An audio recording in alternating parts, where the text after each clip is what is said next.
Thank you. Greetings, everyone, for joining me. This is going to be a brief one.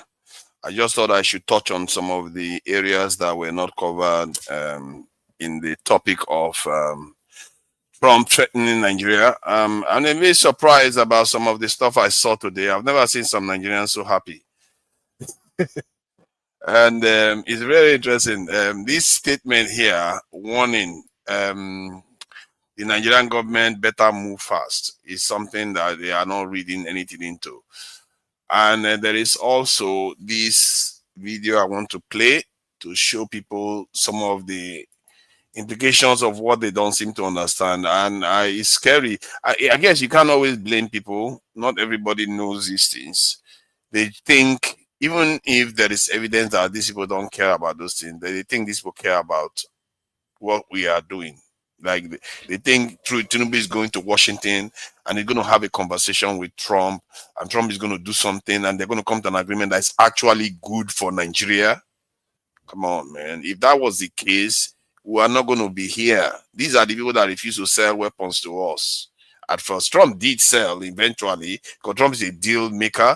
And if Tinubu is a patriotic president in any way, any form, if he goes there, because Trump's a deal maker, he can be able to bribe him. Reach some kind of agreement that is going to benefit Nigeria. Maybe he will do that. I don't know. But maybe he will go and Trump will be like, you think you are Saudi Arabia or UAE that can just buy jets for us? No. You don't deserve to be like one of them. You have to trade down. And then we'll find that maybe Dangote refinery will fail. Whatever ambition he has for our refinery to fail. All kinds of nonsense that we think we are going to lead us to progress. All going to fail because that will be his job to administer it. And you think you understand the reasons why these people do what they are doing. Personally, if you are going by Trump antecedents, you know this guy doesn't care about black people at all. Zero. He barely employed them in his cabinet. He talks about them in derogative terms by and large. And the idea that because he cares anything about the Nigerian Christians is ridiculous. He doesn't. The only reason why he's talking, he hasn't even offered for them refugee. He's offering South African white people refugee status in America. He's giving them preferential treatment, even when he's looking to cap the amount of refugees that are coming to America. But yes, some of our people are naive enough to think that this man cares about us. If he has any opportunity to go after the black community, he will. He will, and he hasn't had it. He knows that the black community, they are not ready for nonsense in America right now. And when they come out, they are going to come out strongly. But we in Africa, we are a total disgrace to the black community overseas. When they watch us, I think that was the statement I Speak the Truth was saying, that when they watch the way some of our people behave, it's like, how can you not understand these people not mean you well? At least they've not given you any reason to believe that. They've not given you any reason. But we would like to believe anything. So this guy is a former CIA operative. Hear what he's got to say about how they behave, how they fight wars. Let me play this. And I can see all of you backstage. I really appreciate you guys for joining us. We are not going to have a lot of time here because it's Sunday. You know, everybody has to go out on Monday. So let's try to keep it brief. Let me just play this video because this is important for our people to see. Than it was when World War II broke out. So you think we're in World War III now, or the early innings of that? And I think World War III is going to be shaped by what we call proxy war. What is proxy warfare? Proxy warfare is when a wealthy nation state funds and trains and arms conflict in a less wealthy state, where there's usually some sort of civil disturbance or civil fight that's already happening. Much of what we've seen in the last 10 years is proxy warfare. Libya, Syria, Yemen. People argue that what we saw, even Afghanistan, Iraq, where the US was involved, was proxy warfare. Israel and Iran is model proxy warfare. Russia and Ukraine are also models for proxy warfare. So there's someone else funding it, and they're using that nation to do the work for them, essentially. Exactly right. You use a intermediate nation that's still developing to decrease the capability of your primary target, while you yourself conserve your own troops, your own weapons, and your own civilians against harm.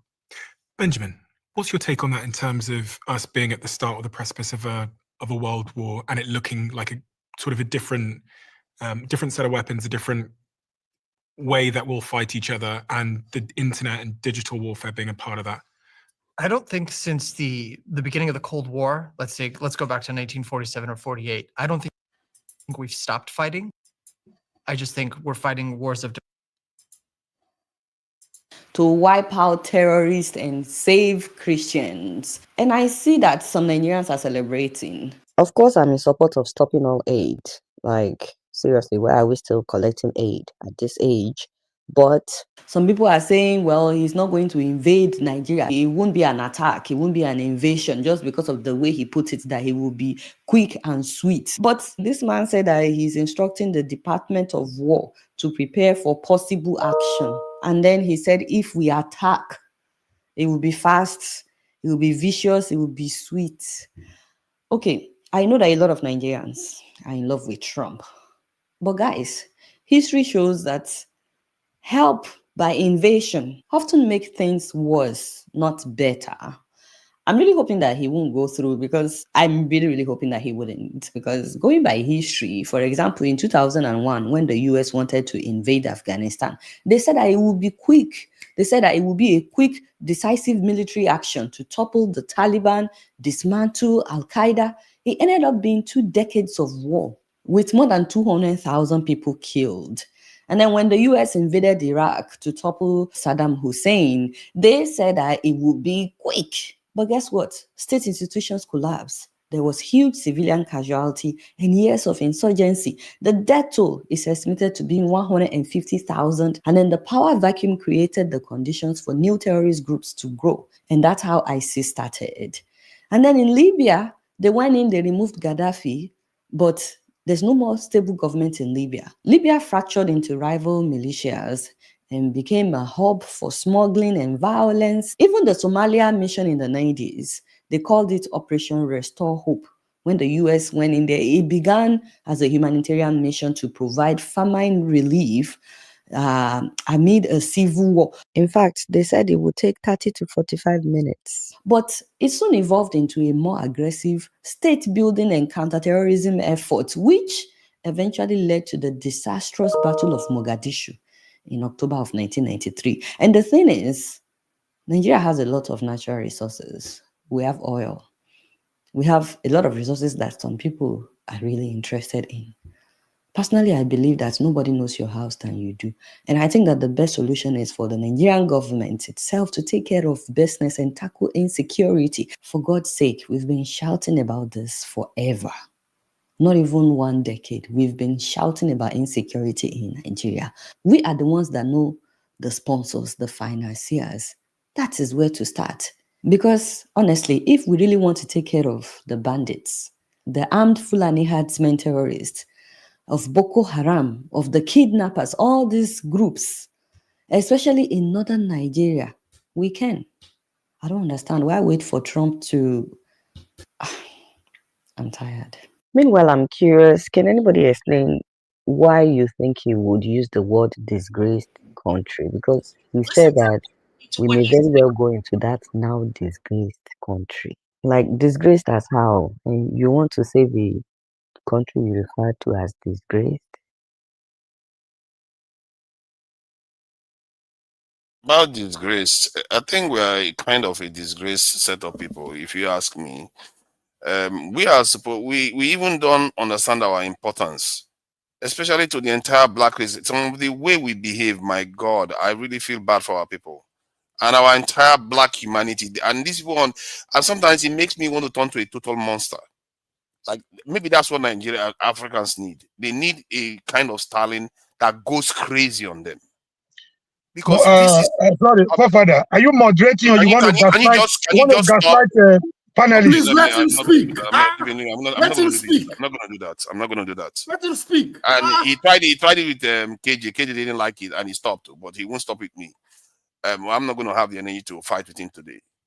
So it's like we Africans need a monster that will come in and just straighten things. No matter who is in the way, they guard them.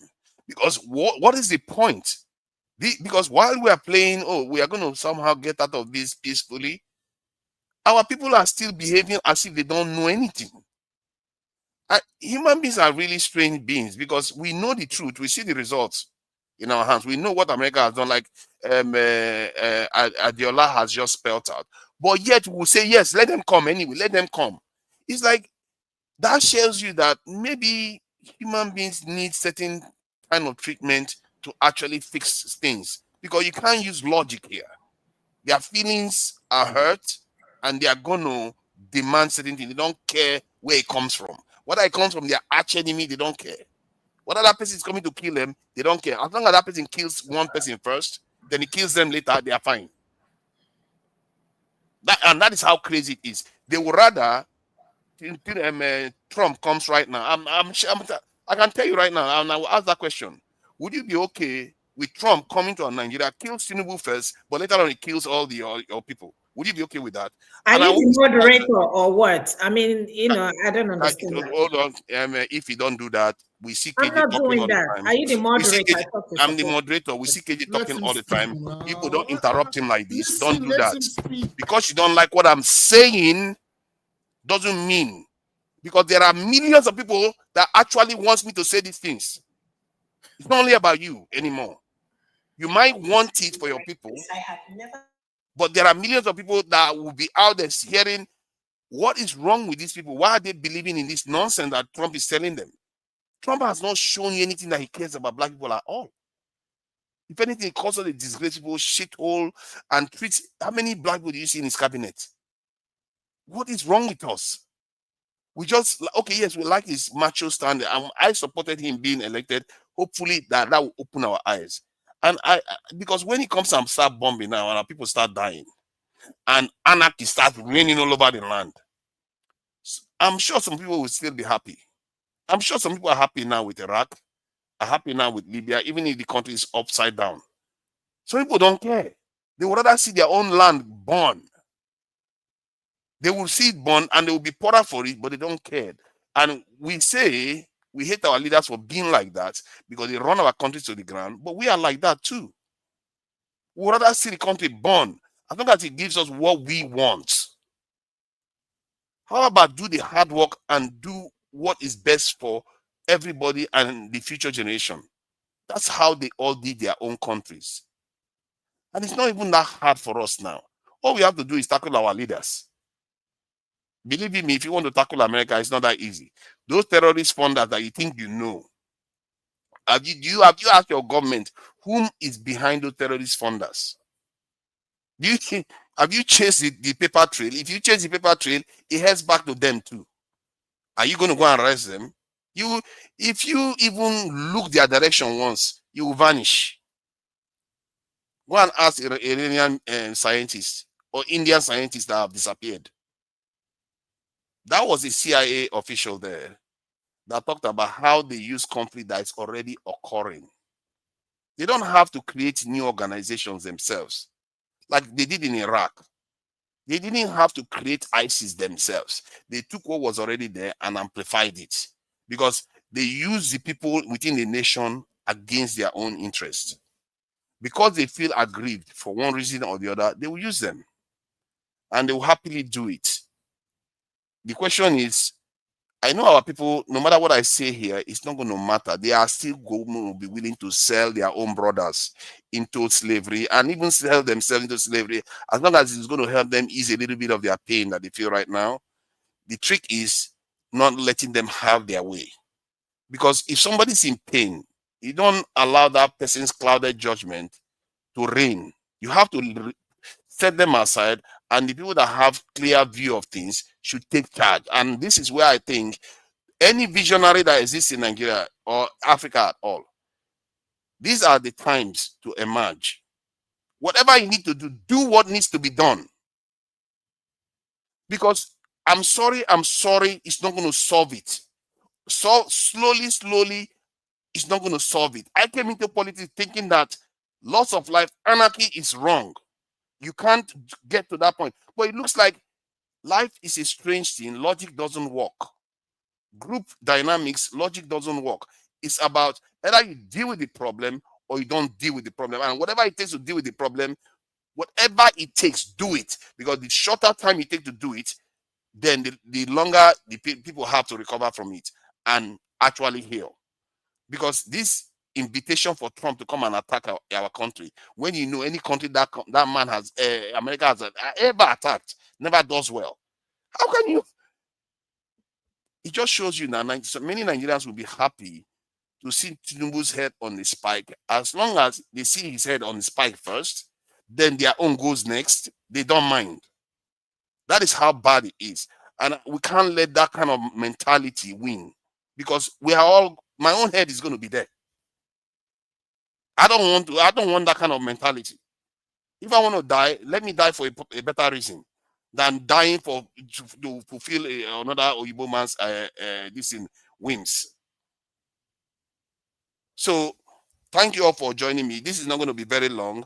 It's just, I just needed to get that out there, because it's really sad to watch many Nigerians seem to be like they're having Christmas because Trump is about to attack their country. That is strange. And when that happens, you see other women and other men becoming heroes. Your mind will start changing, like the way it happened in Iran. Many of them hated their leaders until Israel attacked them. Suddenly their eyes open. Thank you for joining me, AY, Jide, Ife, Femi. You are all welcome here, and I really do appreciate you all for joining us. There are a lot of people that disagree with me and downright hate me, actually. I don't think the hatred is deep. I like to think, though. I don't think the hatred is deep. I just think they disagree with me and they don't like the idea that I say certain things. But it needs to be said.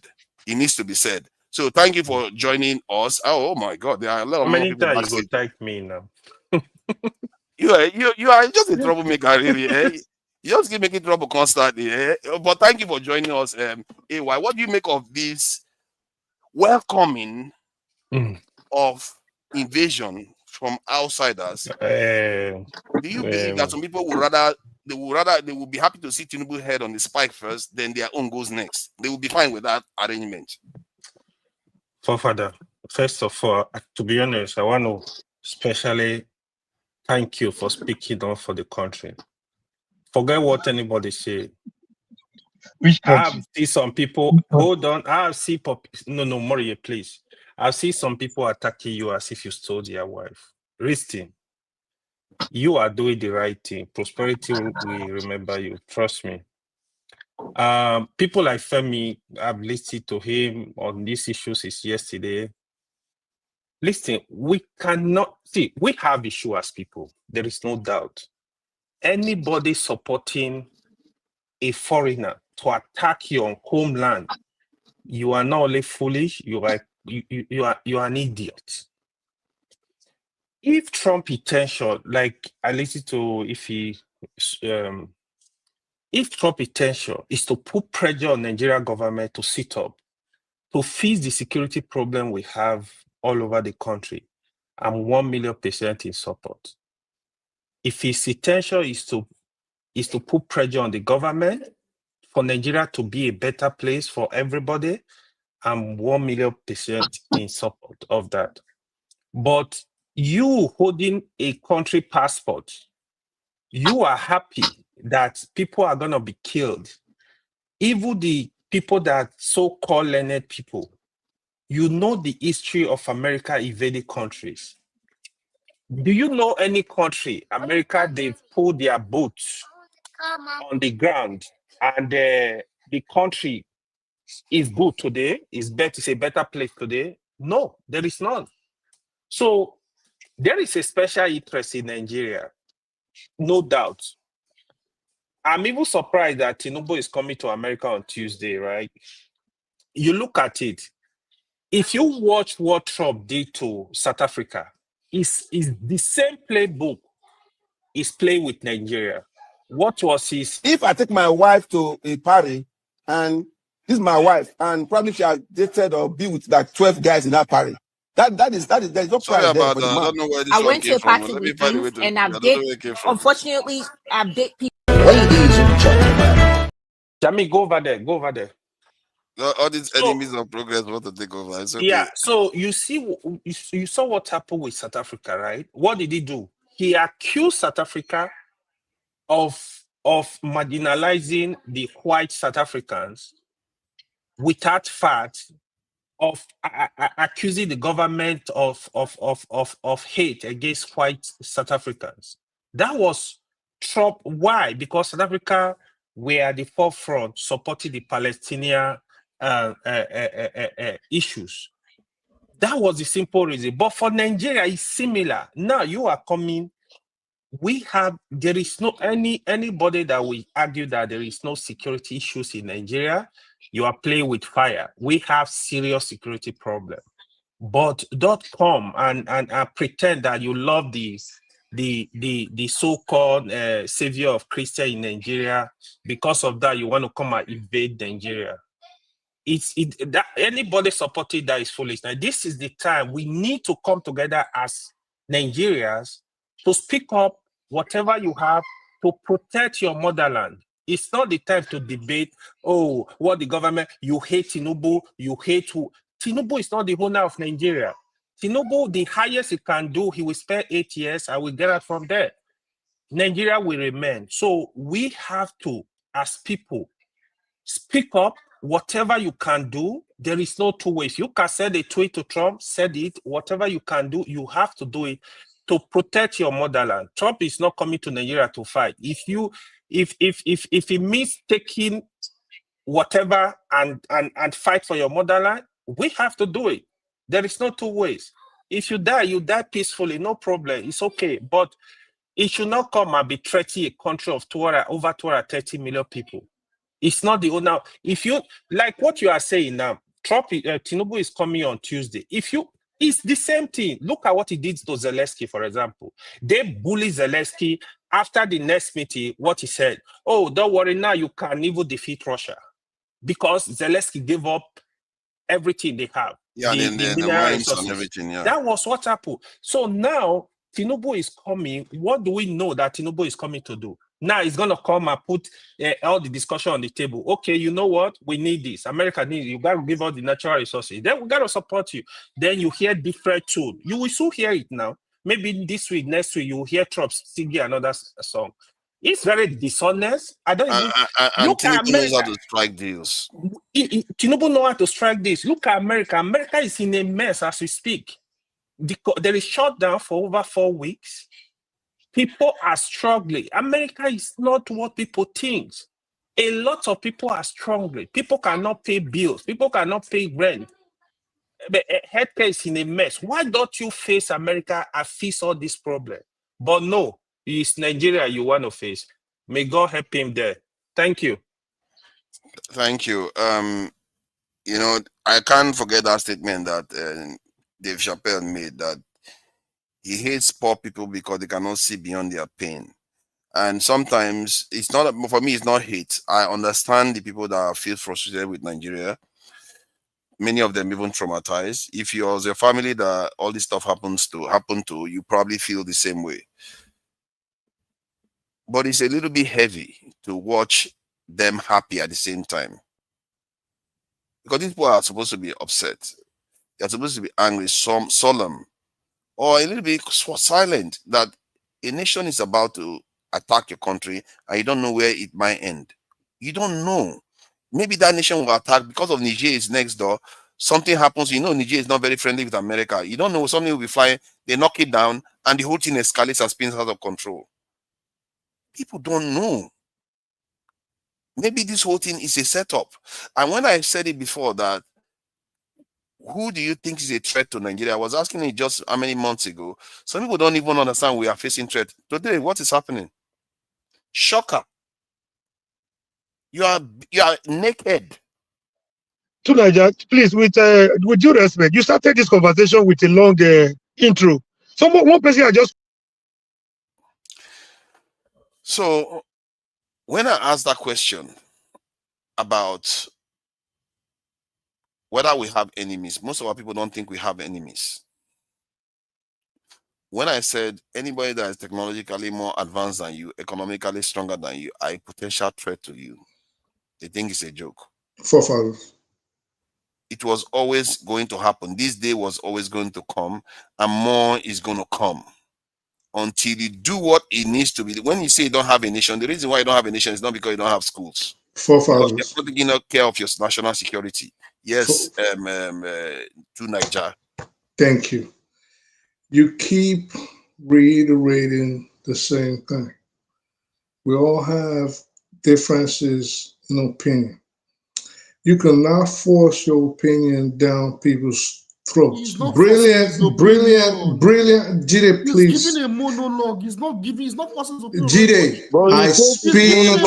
Let me finish. It's very important. Okay, Jide, hold on. No, let me finish. Jide. Just hold on for a second. See, to Nigeria, I see. You've said this before. Remember, I didn't even have a chance to reply to you. You don't know what I was going to say before your little boyfriend interrupted. Let me finish. It's not my little. You see, you are insulting people already. All right, sorry. I take it back. Your little friend interrupted. You said that to me before. All right, sorry. It's okay. Let's not cry over it. I apologize. I'm sorry. And I was talking when you interrupted me. Now you are. I didn't interrupt you. I tried to, but it's okay. Let me just. I was already getting somewhere. It's all right. We can have a conversation. Somewhere. Jide, I'd really appreciate. I actually speak in boards for a reason. Please stop interrupting me. Stop feeling that confident to do that. Let me finish. He's a grown man. He can handle himself. So, forefathers, you always make this submission. And what I just wanted to ask you is, and it's rhetorical, you keep talking about we need, basically you're going back to the same we need weapons things, right? You don't have the technology for that. It's all right. It's all right. You've told us the same thing over and over. So you don't have the technology. And this is what I always argued with you over. You want the same people to start with. Well, how are you going to build bombs if you don't have technology? If you look at my list, forefathers, we've talked about and I will learn. Good. Let me finish. And I don't know why when you guys hear things that you are not comfortable with, you do this thing where you start interrupting the person. So you keep talking about we need these weapons because we have an existential threat. We need that weapon. But you want this weapon, which I always told you, from the same people that want to attack you now. You're not getting it.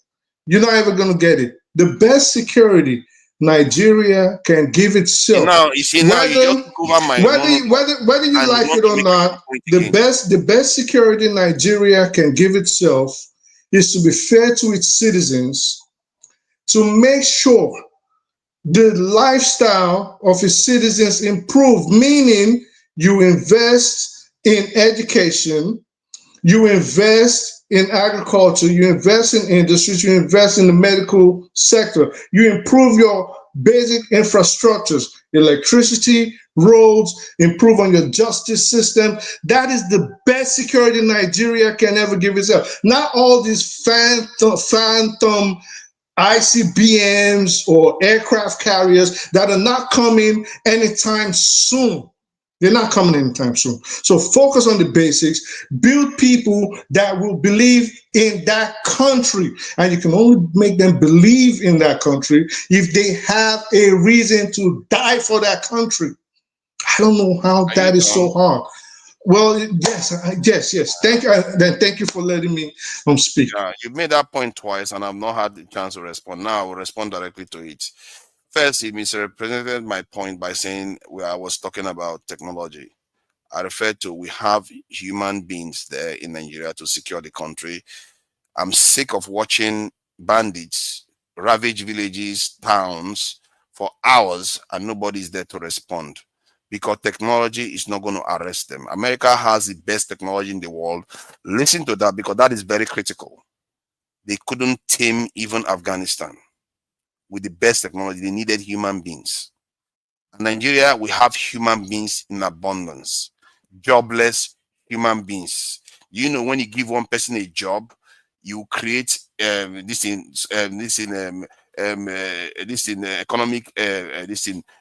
opportunities for 4 other people, and at the same time, we are not going to be losing in excess of $50 billion in GDP every year.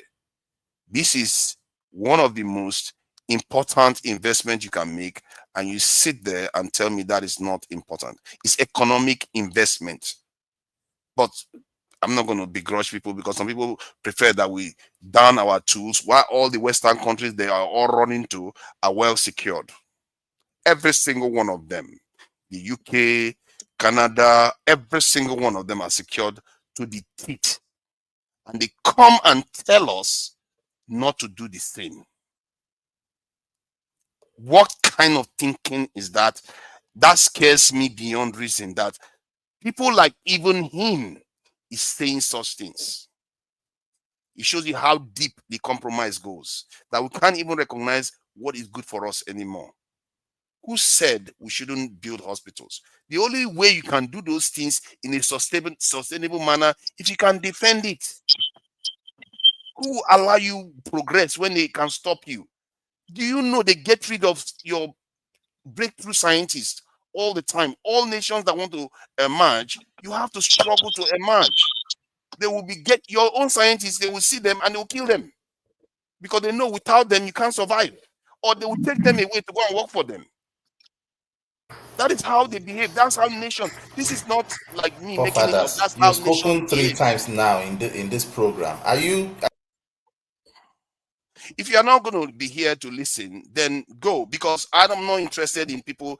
This is not the time. There was a time when I'll be interested in debating issues. This is life and death now. I'm not interested in that. And I think maybe I've been a little bit too accommodating, really. What is the point? You are going to kill us all. From where I stand, you are going to kill us. Because of this ignorance, you pretend as if you know what you're doing. How can a nation be losing $50 billion? They say recruit for your security. These are human beings. I'm not even talking about technology yet. Some people still oppose that. What is wrong with you? What is wrong with us? And they call me the madman. You're all mad. I will say, you're all mad because you don't even want to stop losing $50 billion a year. Who does that? And you say you care about Nigerians, so do you know what $50 billion The person that you are mad at has gone on. That includes you, by the way. That includes you, by the way. Why? People don't. You say you care about your people. Why are you not trying to save that money? Does it include? Because you disagree. What are you talking about? You were disagreeing about with what? me. Do I Brad, there's a way that you have Okay, of okay. Let me finish my not point. being able to handle your machine gun. Let me finish my point. You just use your machine gun very poorly. You killed everybody. I'm not in the mood. I said the person that you're arguing about is gone. I'm not in the mood. Bro, it's not fair. All this your attitude. It's not. Sorry. See, stop. You guys are the ones gaslighting me. Because when I say you should stop losing money, you should support that. Why shouldn't you support somebody preventing the loss of $50 billion a year? Forefathers prefer a solution. Sorry, family. Let me just say one thing. Sorry. Thank you. Sorry. Apologize. Prefer a solution how Nigeria can stop losing that money that does not include the kind of guidelines I put on the ground. For example, educating the people. Forefathers, please. Can I just say something real quick? I'll let you know, please. Yeah, go ahead. You're a gentleman. Whilst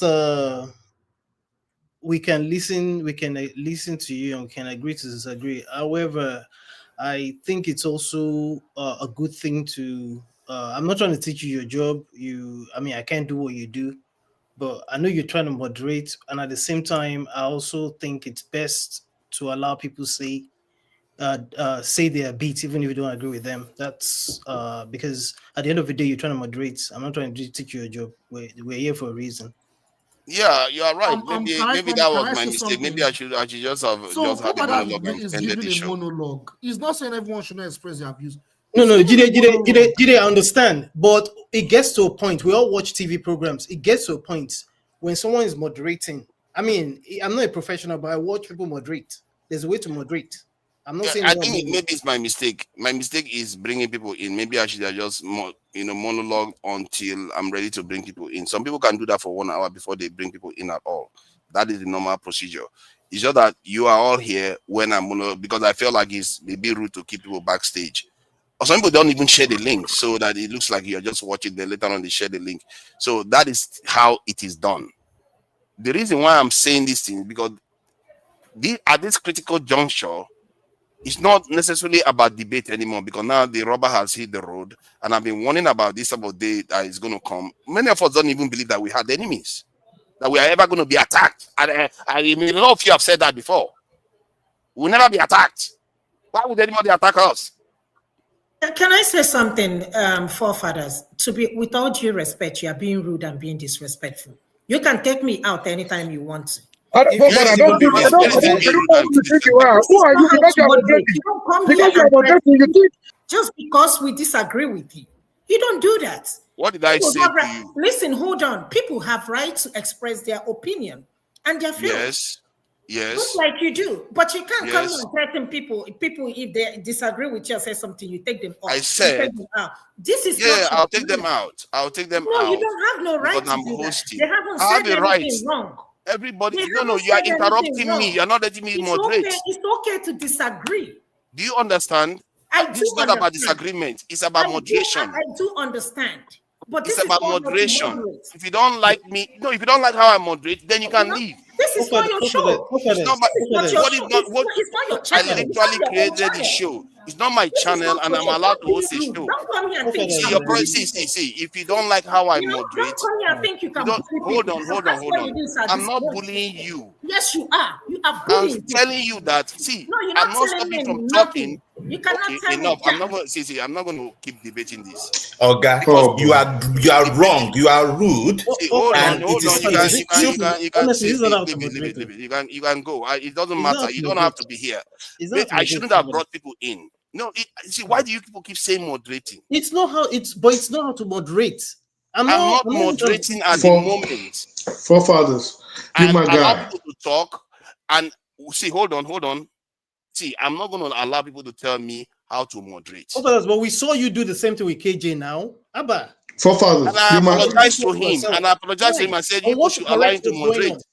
Has anybody apologized to me for not letting me moderate? It's not a matter of apologizing, forefathers. I apologize to KJ. You say things to KJ as well.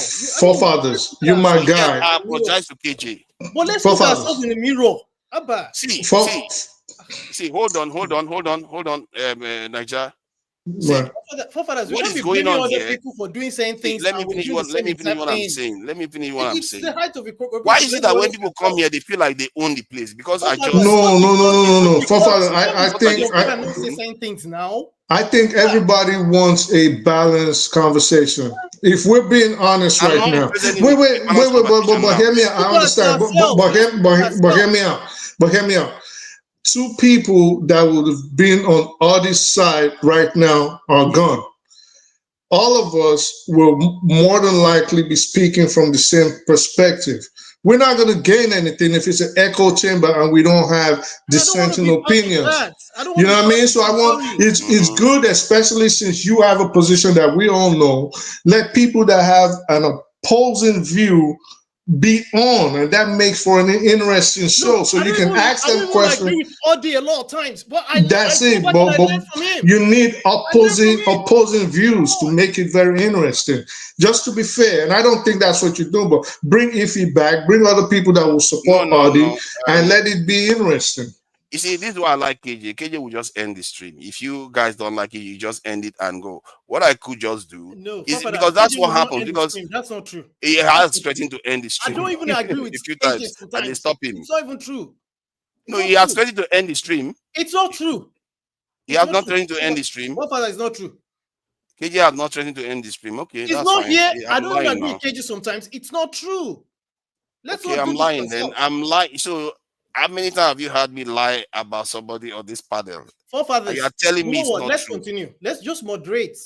Just See, let hold on, forefathers hold on. land. See, Just let him land. I Just let respected your him land. input. I respected your input earlier on, but you have stepped over the line, telling me what other people think and what other people don't think. You may not like. You may not like how I moderate. You may not like how I moderate because you what our people like to do is they like to form. It doesn't matter. Take me out. Like the way they do to Dangote, they want to drag everybody down with them. My family don't go. Continue. All I You said can take was, me out. I don't if give I a was damn. saying, you see that, Have you ever seen me talk this way before? all I said was that we should stop losing $50 billion. Take me out. But he said, you know what their energy was? How dare this guy even say that kind of stuff? I beg. Forefathers continue. Listen. Let Forefather finish so he will continue. Yeah. Femi, I'm supposed to finish what I'm saying. Let Forefather finish so we'll continue. You can't even dream of bullying me. Tomorrow is Monday. Even Jago is already You can't even dream of bullying me. Okay, it looks like you are not interested in being here, so maybe you can leave. You can take me out. It doesn't matter. No, I don't need to take you off. You can leave if you are not happy to be here. You can take me out. I don't have to leave. Take me out. No, stop. Just stop it, Femi. I don't know what. Calm down. You hate me. You know the way it is now. Have you ever seen me this way before? Hold me. You hate me hosting a show. Jago, have you seen me like this before? I don't understand. No, I understand. Just calm down for a while. Can I speak to you? Why are you here? Forefather, can I speak to you? Hosting a show. Why do you have to be here? Forefather, can I speak to you, sir? Can I speak to you? Have your say. No. This is why they're going to invade Nigeria. My point is that if you hate somebody, you dislike them, you don't want them to host a show, then why are you here? Because if people that's the wrong. Your premise is wrong. When you start with this fake feeling sorry for yourself if you don't like me, that's just crybaby nonsense. We are men here. We want to be treated as adults. Wait! Don't crack me. Allow me to don't speak. Like me hosting the show, they compare me to that. I don't. Let's move on. Let's move on. Else. It's not by force. Let's move on. Let me speak. Forefather. No, Jago, just let him let him land. Let him land. It's okay. He's landed. It's okay. No, there are too many people speaking. They won't let me land. No. You've landed. You said what you said. Everyone hates you. Which I'm saying to you, sir. I'm saying you have finished. You did finish. You gotta get. You see, the way you do these things is just full of rules that only apply to yourself. They don't make us feel included. We are men here. If you have rules, put them out there. But the way you operate, you will go against all your rules. You have to have one set of rules. You can't just jig-jag all around. See, the rule I have is... The rule, this is the rule. This is the rule. We know who you are in terms of how you do your thing. We come here. You know that there's people that don't go to Dr. Damage's show. They don't go to the other people's show. But they come to yours because there's a different way of... Everybody has a different personality. We seem to enjoy your show. What we do not enjoy is your lack of presentation when you are moderating. Your over exuberance in taking over the whole speech. That's what we are against. But you don't seem to get that through your head. That you're here to do a job. I got that. No. You see, now that's a different. You see, you just said the mistake you just made. I came here to do a job.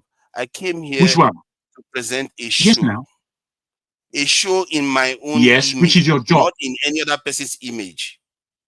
Do you understand that concept? It's so in my own image. What about? Okay. No, I know, bro. You said this before, and I understand, but that's not still what I'm saying. You know, we are all adults, and the job of moderating, we have an understanding of what that is. You do not seem to have an understanding of what that is. That is the issue. If you understand that that is the issue, then you will speak better. But you don't want to learn. You think you think every criticism is hatred. This wrong. Okay, so do you understand that moderating have totally different styles? Yes, I do. I'm a media man myself. So have you seen moderations whereby the guests speak about 15% of the time? Have you seen that before? I've moderated myself. I've been a moderator. Now, the hours that you spend there. Wait, please. Don't be like that where you have to push every conversation. I'm saying to you, sir, that I have been a moderator. I know the kind of job it is. I'm a communicator. I know the kind of job it is to speak and not to speak, to listen and be heard. Your job is to make sure that we have our say and we can be heard and understood. Your job is to moderate the smoothness of that. It has to be smooth because, as you said, everybody is rowdy. So you are the person that we have to look up to as not to be rowdy, but you are. You have to have some kind of diligence about yourself. You can't just do anything and feel that it's free because you're doing it. That's wrong. I don't understand why you can't accept that you are doing wrong when it's blatant. Come on, bro. Grow up. I asked you a simple question. I asked you a simple question. Which one? Have you seen moderation where the panelists, you will have about 4 panelists and they will speak for about just 15% of the time throughout the entire show? No. Have you not seen that before? No. Well, what I have seen, if I may answer, what I have seen is that moderators that are speaking on a certain subject would give more air to certain people who are speaking specifically to the question. Though there are moderators who do that because the questions that come up have to be answered. And those people who have a good sense of appreciation of how to answer these questions are given more air. That is what That is when a moderator shines. A moderator shines based on the kind of questions he can put forth to the people on the show. So it's a discussion. You have an opinion. There's nothing wrong with that. But you don't go into a lecture. You don't go into a monologue. You let your guest, and a good interviewer lets his guest shine. That is a good interview. This is not an interview session. All right, if that's how you take it, I don't know. Okay, let's continue now. I don't understand how that's the last word I've got to say on it. Good. Thank you. You're just gonna, forefather. You won't let me talk. Forefather, we're here for you. No, we're here for you. Please continue, sir. Thank you. You all understand moderating in a certain way. I understand moderating differently. And especially on a day like this, when things are slightly different, you allow people to talk. The first thing a guest did here today was, I barely even spoke for 1 minute. Oh, are you going to start talking now? And all the rest of it. It's like, what is that? And now they've derailed the conversation. Whatever is happening, we're actually having a conversation about our nation possibly being attacked, and the reasons why national security is very, very important.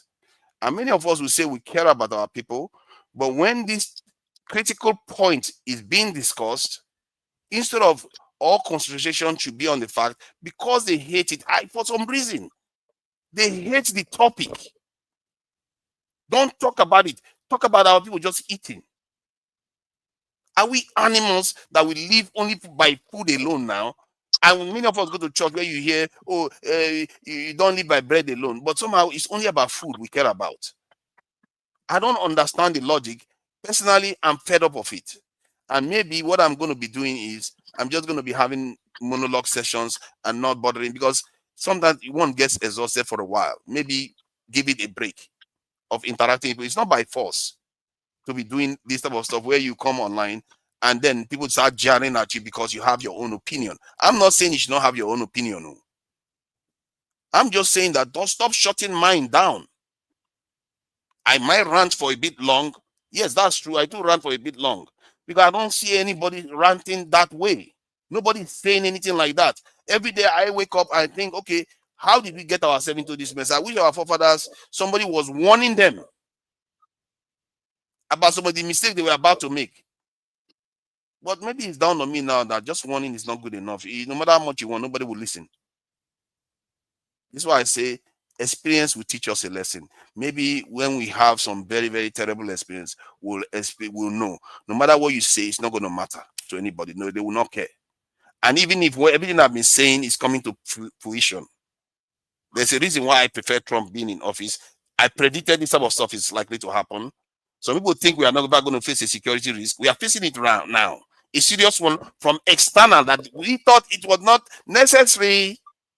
You were all wrong about that, but you are all somehow still correct, even when reality is bearing your arguments to be wrong. But it's okay. You see, with all you just said, all you're saying is that I'm right and you are wrong. What kind of what kind of sense is that? That's what you used 15 minutes to say. It's pathetic. Do you know that false humility is as bad as somebody that is arrogant? If you are right, you better know you are right. Let's carry on with the show. Let's carry on with the show, please. Now, we don't need a lecture. We just discuss everything. Well, maybe bring in Femi because he's been waiting and he's obviously upset. So let Femi speak. I haven't said anything. I understand, but maybe you want to calm down. Hold on, Jide, 1 second. It's nothing against you. Maybe you want to calm down the tension, and the person that was visibly upset, let him speak and pass it around. I'm just saying, if as an adult, as a diplomatic person, this is what I would have done. Or it's better to have somebody that is not upset speak, then it gives the other person a chance to calm down. At least not listening to me, because after I just finish speaking, they will be upset. So Jide, please go ahead. Jide, sorry, I'm sorry, forefathers, please. I beg. I'm not upset. That's not my nature. We're only trying to address the fact that as much as we appreciate you being up, nobody, I'm not sure anybody's I'm sure everybody is in agreement that we appreciate your sacrifice, because it's a sacrifice. However, I think respect begets respect, even for those that you cheat, because there's something about demeanor, how people handle things, and to the point where you talk down on everybody, even people that I disagree with people as well here, but not to the point where you think that even those of us that seem to agree with some of the things you might agree with, that we don't know what you're saying and you're right and every other person is wrong. That's the way it comes across to us. So I'll rest my case. Okay, I take that. Can I just put this through? Wait, Ejo, wait, just, when someone speaks, don't everyone start rushing to speak.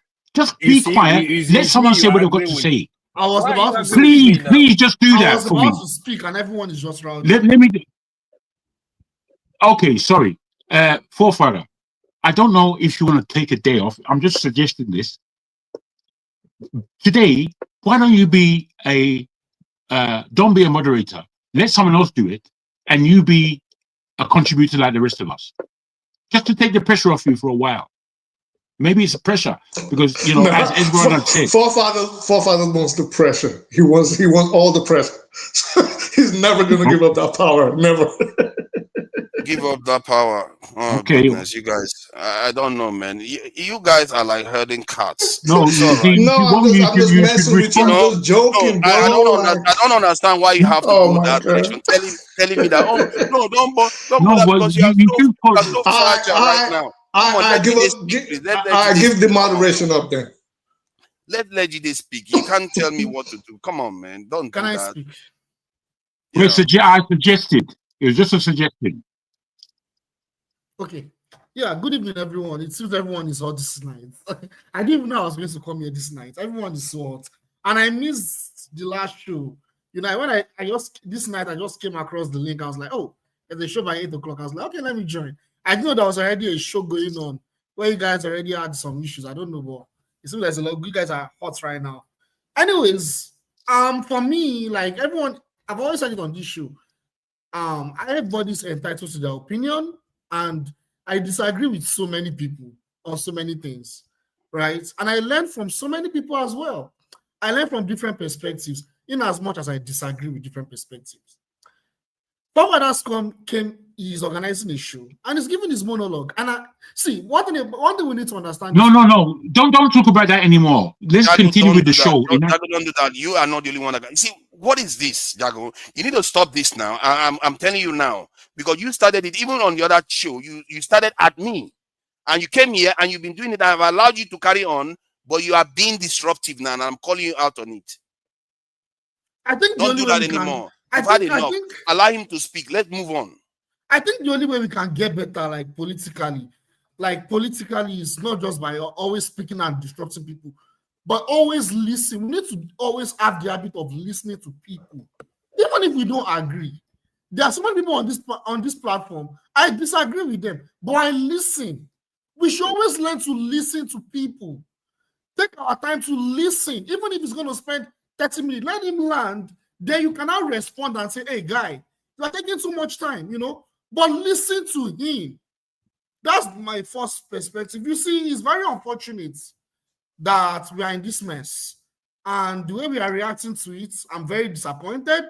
I think even using the word disappointment is an understatement. In fact, it is very pathetic. It is very deplorable. Our reaction to what is going on right now in Nigeria is very, very sad. Our reaction is very, very sad. It's very disturbing. It's very, very disturbing. A foreign country, a country that is known for genociding its own people. Its own people, they are coming to tell you they are coming to save your country, and you are telling them to come. A country that genocided its own people. I'm saying it again. A country that genocided its own people. Who did they genocide again? The indigenous people of that country. Okay. They genocided them. Not to even talk of the fact that I want everyone to listen to this. Since after the Second World War, the country that have committed the worst atrocities all over the planet is that same country. And that is the country that is coming to save you. A country where we say, no country in this world has had so much dark history towards black people than that country. That is the country that is coming to save you. A country that used nuclear weapons. No country has ever used nuclear weapons. They used nuclear weapons after the Second World War was done, and people of other countries have sacrificed their life. That country, they carry their big head and use nuclear weapons. That's the country that will come and save you. The people they use nuclear weapons on, the damage is still there. That's the country that will come, just like they went to go and save them in Japan with nuclear weapons. That's the country that will come and save you.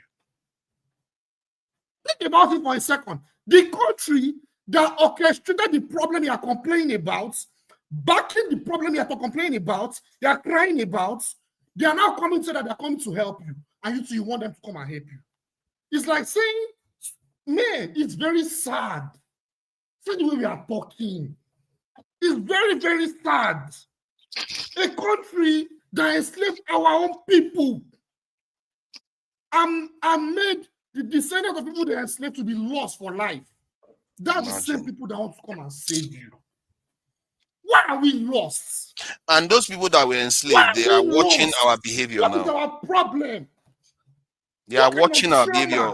Almost 50 million strong in America, watching us behaving like this. It's a shame. They will even deny themselves being part of us because of how stupid we are. Do you think they don't have sense, those people? They have sense. They know they are from Africa. But they will deny it because they don't want to share with us. Because of our stupidity. I was talking about it yesterday. And I'm hearing some things this afternoon when I was driving. And I'm like, God, I can't believe our people can be talking like this. I don't care who is in power. The fact that the enemy that orchestrated the problem in the first place is now telling you they want to come and save you. They're able to galvanize everyone against that enemy in every way. in every way possible. That should galvanize everyone against that enemy. Every way. We should forget about our differences. We should forget about the incompetence of our leadership. We should go against that enemy. We should cut ourselves away from that enemy. But instead, we are clapping our hands to welcome that enemy. Something is really wrong with us. Something is really wrong with us. I'm talking about a country that lied to kill over 500,000 people in another country. They lied to go and kill over 500,000 people. Can we watch out for the K? I don't know whether it's a bad thing or what. The KK word, they say it's not very good on YouTube. Yeah, they unalive over 500,000 people in Nigeria. This is not so that every life in Nigeria is very important. But even the terrorism going on in Nigeria, I don't think up to 250,000 people have died since 2011. That's people who want to come and save us. What is wrong with us? Why are we like this? Why don't we want to learn? Because the only way, see, Latin America, countries like Cuba, like Venezuela, all those countries that see the oppressor up there, that see that evil country, do you think they are stupid? Do you think they chose to just hate that country? No. They decide to choose destiny in their own hands to organize and kick out that evil empire. We want to do everything to see that evil empire as our savior. As our savior. The same savior that enslaved our people. The same savior that is orchestrating the violence in our country right now. See, the untapped resources in our country right now, they are looking at it, and in fact, they are doing everything possible in such a way that they can get those resources. And Jide, let me ask, could it be, because I know Elon Musk wanted our lithium, he wanted to extract our natural lithium, and Nigerian government said he has to process it in Nigeria. Now, President Tinubu could go there, they will tell him, Elon Musk, he's close to Trump, he would tell, for me to ease this on you, give us the lithium, and Nigerians will be none the wiser. They'll come back, sign their deal, and he comes, take the lithium, and Nigerians will keep exporting wealth overseas and importing poverty, continuous direction, and they don't even know what the sad thing, they are playing into that card. Like this thing that happened, it's an opportunity. It's a big opportunity. Because a president of that country to come and tell you they are sending military, or they may possibly send military to come and invade your country. A country like Nigeria that has the largest population of black people, all they need to do is go to United Nations and open a responsible government, open all their yash, talk about how they are orchestrating the killings of people in northern Nigeria, how these NGOs are involved. Look at what Iran did. Look at what Venezuela did. Why do you think they have not gone to go and fight Venezuela and Iran? Why? Why do you think they've not? But don't you think that our people are not ready? Our people are, what you just said just now, if the Nigerian government did it, many of our people, even some of us that are reasonable, will be against it, because they would think, you are going too far. We are not going to be able to travel to America anymore. It's because of our stupidity now. It's because of that's the point. We are slaves. What are we going to do if we cannot travel to America? Where are we going to go? Well, I don't think it would be smart in any event to try to antagonize. You went in diplomacy, okay? You always have to look at the antagonist and look at how far he's going to push it. And if you push these people too far, I guarantee you they will do whatever the hell they want to do, and the heavens are not going to fall. All right, you're just going to destabilize your country, even though they know it'll be to the detriment of the security of America. So you don't want to push. You want to use the carrot and the stick approach. You want to approach them diplomatically. And this is what I think. And this is what I think Nigeria should do. It's not about, if you go to the United Nations and try to embarrass them, they will top it up a notch. You going to the United Nations was the start of all of this in the first place. You making that speech against them with what's happening in Gaza is the reason why they felt slighted. That was one of the main reasons. And you yourself have actually said that on here. So these are the same people you want to take to the United Nations and start ratcheting up. You're going to lose, all right? So what you do is you reach a compromise with this kind of people. This is what you do. So the best approach, this is the best approach. Well, you just mentioned some of them. So the best approach is what Nigeria is doing now. They let out a statement. They let out a statement, and then they let people know, the world know, this is what is going on, and this is where Nigeria stands, and this is how we're viewing America's antagonism towards us. This is what Nigeria did. Now, the next thing is to sit down. If there's going to be backroom deals like you just alluded to, we don't know. But I think this is the kind of thing they will do. They're standing the ground like a sovereign nation. Good. They're weak. We do know that. Diplomatically, they're weak. Militarily, Nigeria is weak in all aspects or ramifications of the matter. Nigeria is weak. But you are dealing with people that are irrational, people that are crazy. If you don't realize that now, realize it now. It takes America nothing to put an aircraft. It takes America nothing to put an aircraft carrier on the shore. Of course, you're going to shut me down because you don't like you just said. Now, I'm not trying to shut you down. I need to get the point you just made. Did you just say it would be okay for us to give up our lithium for peace of mind? At what point did I say that? That's what I'm asking now. At what point? I'm asking you. At what point did I say that? You said I alluded to a. Jide, can you try not to attack him? You said I alluded to a deal being struck. And the deal that I mentioned was that Elon Musk could just come and I said, like you alluded to. Yeah, like I alluded to. But are you saying that is okay? I said it in the sense that it's not actually okay. Are you saying I'm not saying it's okay. I'm not saying it is okay. I'm saying these are possibilities of what might happen. I said, now, if a backdoor, can I please finish? You interrupted me. Yes, for good measure, and I actually didn't interrupt you. I'm not here to compete with you. Let me finish. No, I'm not here to compete with you today. I know you can speak, but just let him finish what he's saying and try. I wasn't interrupting you. I was speaking to Forefather. I have no interest in competing with you. Let people speak. Because other people need to speak. People think you're going to win a freaking medal in this shit. And all I'm saying, Forefathers, is very simple. When in diplomacy, you look at who the person sitting across from the board from you.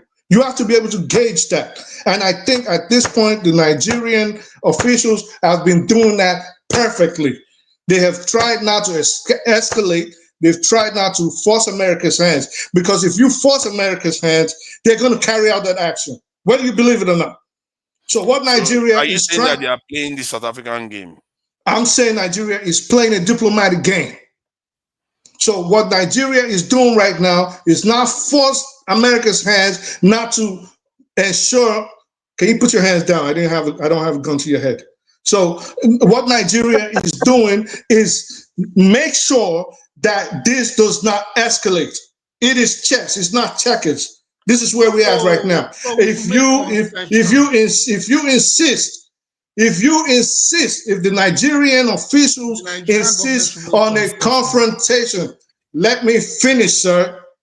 If the Nigerian government, and you are not none the wiser than them or people that have worked in those aspects of life. So if the Nigerian government insists on a confrontation, I promise you, and this is something they know, Tinubu and all his henchmen will humiliate them, drag them to the United States and lock them up, just like they did Noriega. You are dealing with a bunch of crazy. Hold on. Let me finish. It is overboard because you think this is a game. So the Nigerian government, let me finish. I know when you hear something that you don't like, ask a question. You ask a question when the person lands, not when you hear something you don't like, you interrupt them. Do you know you actually interrupted somebody? You interrupted me. Do you know that? No, I didn't interrupt you. No, you interrupted me. Because your words were not important enough for me to interrupt. No, you It was interrupted Femi me. that was also supposed to speak. Your words are not enough for me to interrupt. I didn't interrupt you. I had no interest in having this discussion with you. I was interrupting. No, I didn't. And if I call him your little boyfriend now, you're going to get upset. Wow, people are really sore today, but it's all right. Maybe they are not getting the logic through. Jide, please round up so that Femi can speak. Yeah, I was going to say that. You see, I've always said it on this channel. When you have a country that is so aggressive and it's coming to dominate you, you have to do everything to make sure you don't have any concession and stand your ground and ensure that you always maintain your sovereignty. Your sovereignty is more important than anything they bring to you. It's more important than anything they bring to you. So if you're talking about negotiations, what kind of negotiations are you going to make with these kind of people? Is it to make concessions? How many negotiations have you done on the diplomatic level? So now you're actually... He's now interrupting. I'm about to finish what I'm saying. And okay, so what I'm saying is, at the end of the day, we need to know that we're dealing with an enemy, and we have to treat that enemy as a real enemy. If not, we are going into a deep old problem that we may not be able to get out of. Honestly, I'll stop there. Thank you. My fear is that we probably think that we are going to hack this thing without any hard work. And I think why Nigerians love this is because it doesn't require any action from us. Please, Femi, go ahead. Okay, so I'm not going to rehash any of the things that I may have said previously because it would just be a waste of time going over another thing. And just like to Nigeria said here, no one's going to win. I mean, none of what we say, like the damage always says, none of what we say is going to change Nigeria. So anyway, at this point, I think truly that, of course, the government, whichever government is in power, it could have been Buhari or whatever, at the time that this reaction from Trump or whoever was at the helm here had come up with this reaction. So I like what they're doing. Irrespective of how we feel, because just again, like Tuna just said, you cannot win because, like we all know, like right now, might is right. Might is right. So my thing is, it's fine that they're handling it from the point of diplomacy, if you will. Even though I don't even know if we actually have a functional ambassador in US, because at the last count. The Tinubu government has refused to even appoint ambassadors, as far as I know. So the escalation, obviously, again, irrespective of what we think, and the fact that he finally has decided to fly here and try to get audience with him. Hopefully, they're coming with as many people that are knowledgeable. Because one of the things that I noticed that has been destroyed, apart from a myriad of institutions. Recall we used to have a lot of bright people at the Nigerian Institute of International Affairs. I don't even know what the state of that place is right now. That's where you had the likes of Bolaji Akin, Bolaji Aji, Bola, and there's a lot of them. Some of whom we can't even Bolaji Akiyemi. Yemi and co. There's a lot of them. You can't even recall a lot of them. So anyway, so the fact that we're trying from the diplomatic level, and of course, ultimately. If it's gonna come down to now seeing them actually invest in trying to curb just the general insecurity itself, and it's not just going to be attacked from just trying to kill terrorists or try to attack banditry. There's a whole lot of things that's wrong with Nigeria because why they continue to keep politicking, because you know the thing we've heard throughout this year for the most part has been people defecting from other parties to APC. And it's so unsettling when you wake up and all you hear about is how all of a sudden people that probably did not have aligned with him at all suddenly think Tinubu is the best thing since sliced bread. Listen, I just feel with the potpourri of comedy that we see, you tend to now realize when you take a closer look that perhaps as much as we look like we're divided along ethnic and religious lines, when you see the likes of the Enugu state government, a lot of people would have sworn that would never have defected. you begin to wonder, wait a minute, I thought we were divided now. I thought it was Igbo versus Yoruba. How is it? How come all of these people are now going behind him and we're not even taking the serious things, including the economy, agriculture, everything that has, like, we don't even look like a serious bunch. So that while the majority of us are busy fighting ourselves, Biafra, rightfully so. I mean, in some cases, these people, they know where they are meeting, and most times they do their meetings at night. So sometimes I even wonder whether they're just sitting down somewhere making fun of all of us. I'm not sure at that point in time they're bothered about whether one person is a Boko Haram or it's not today it started. So I think I like the fact that if anything, if there's one thing I can take from it, the fact that it's jolted us into position, even though it doesn't make sense that it had to take this. But ultimately, I'll land on the point that I said that whether people like it or not, me, I am not emotional to the point where I will now blind myself and think it's just about Christian genocide. I'm a Christian. I've said it already. It's not. Yes, it's obvious that there are situations where there's deliberate attempts at eliminating Christians, but that's not what it's all about. It's just general madness and insecurity, and the fact that we don't even know what we're doing. So I'll just keep it that way. I'm not trying to repeat anything I've said. It's good that they're doing what they're doing. Thank you for that. And I think it's One Africa. So yeah, One Africa is. Let me ask a question regarding this.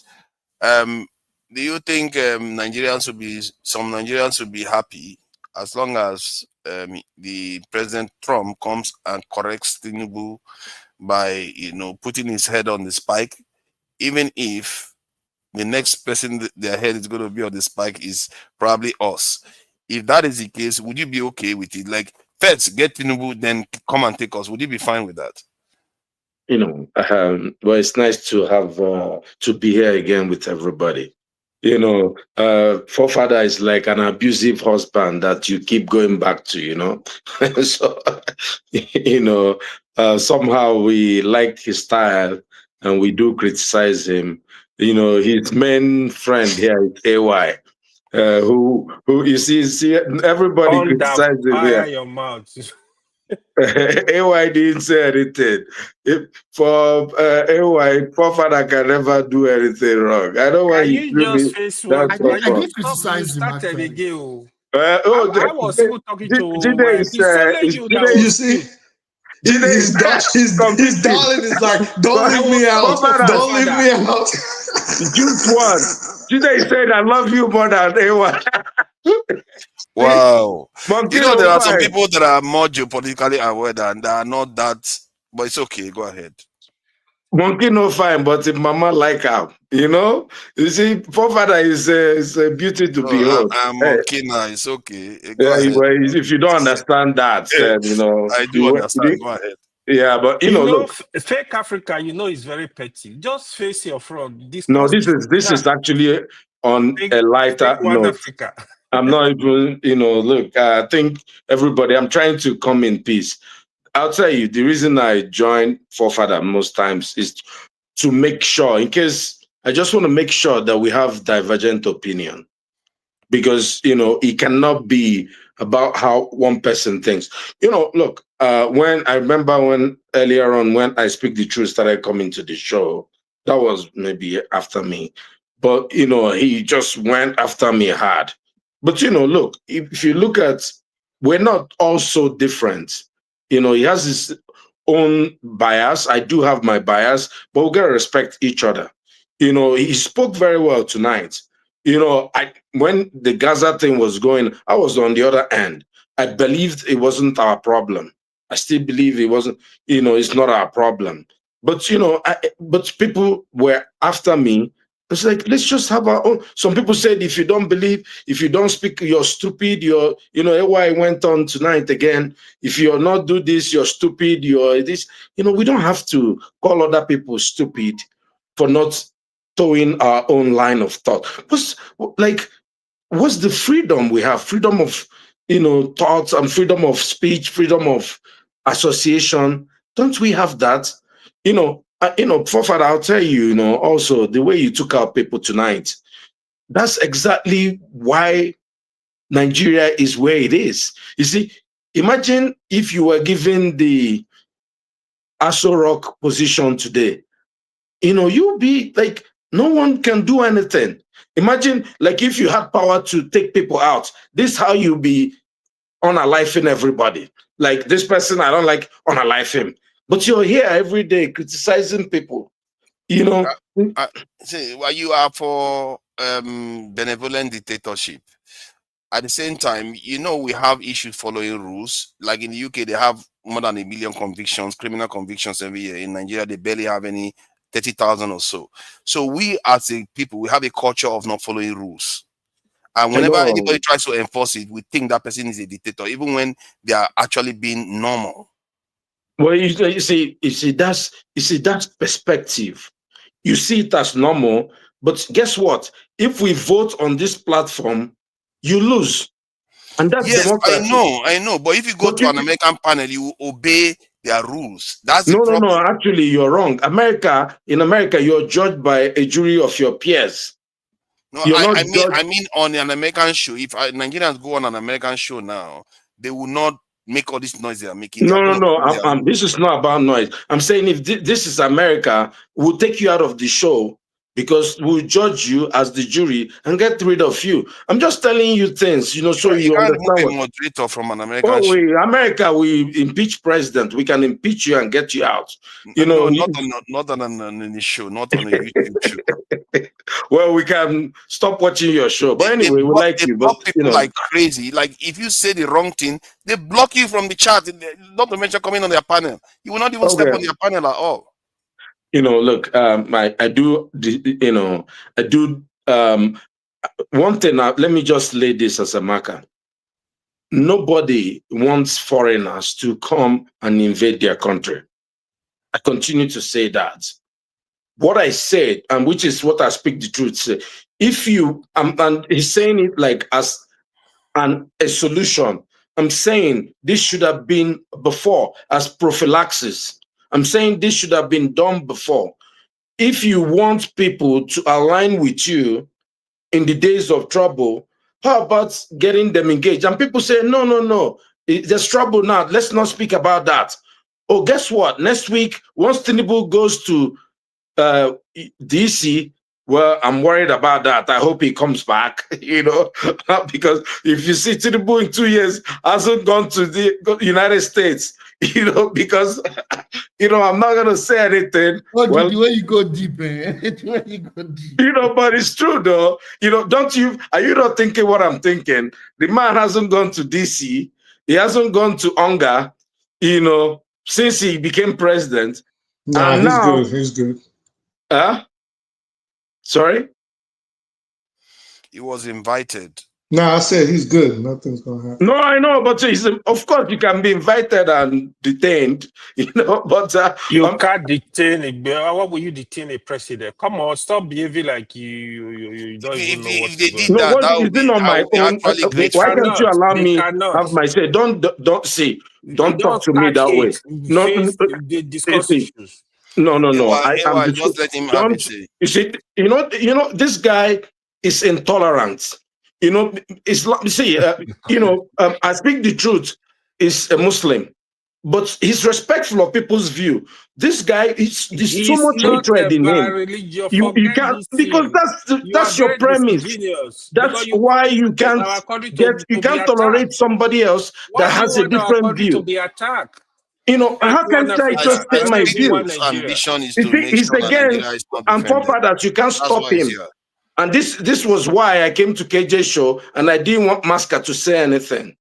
Because whenever I come on the show, you'd let AY have a free reign. You won't let he just talks and talks. You mean this is the kind of stuff you're talking about? Like this type of interruption? No, but he doesn't do it to anybody. He just doesn't like my point of view. So he doesn't like me say anything. That is true, all right. But my point is that I don't say anything when he talks. It's not very serious. It's one of those. No, you see, he don't. No, hold on. Because you don't like him, that's why you feel so strongly about it. But it's not necessarily very serious. No, but I don't interrupt him. He should not interrupt me. Okay, please don't interrupt. I haven't interrupted anybody. I let everybody say everything that they wanted to say. I'm just having my own say. Can't he just stay there and listen to it, even as painful as it is to him. You know, Why, well, please let him have his say, please. well, you know, look, I'll tell you something.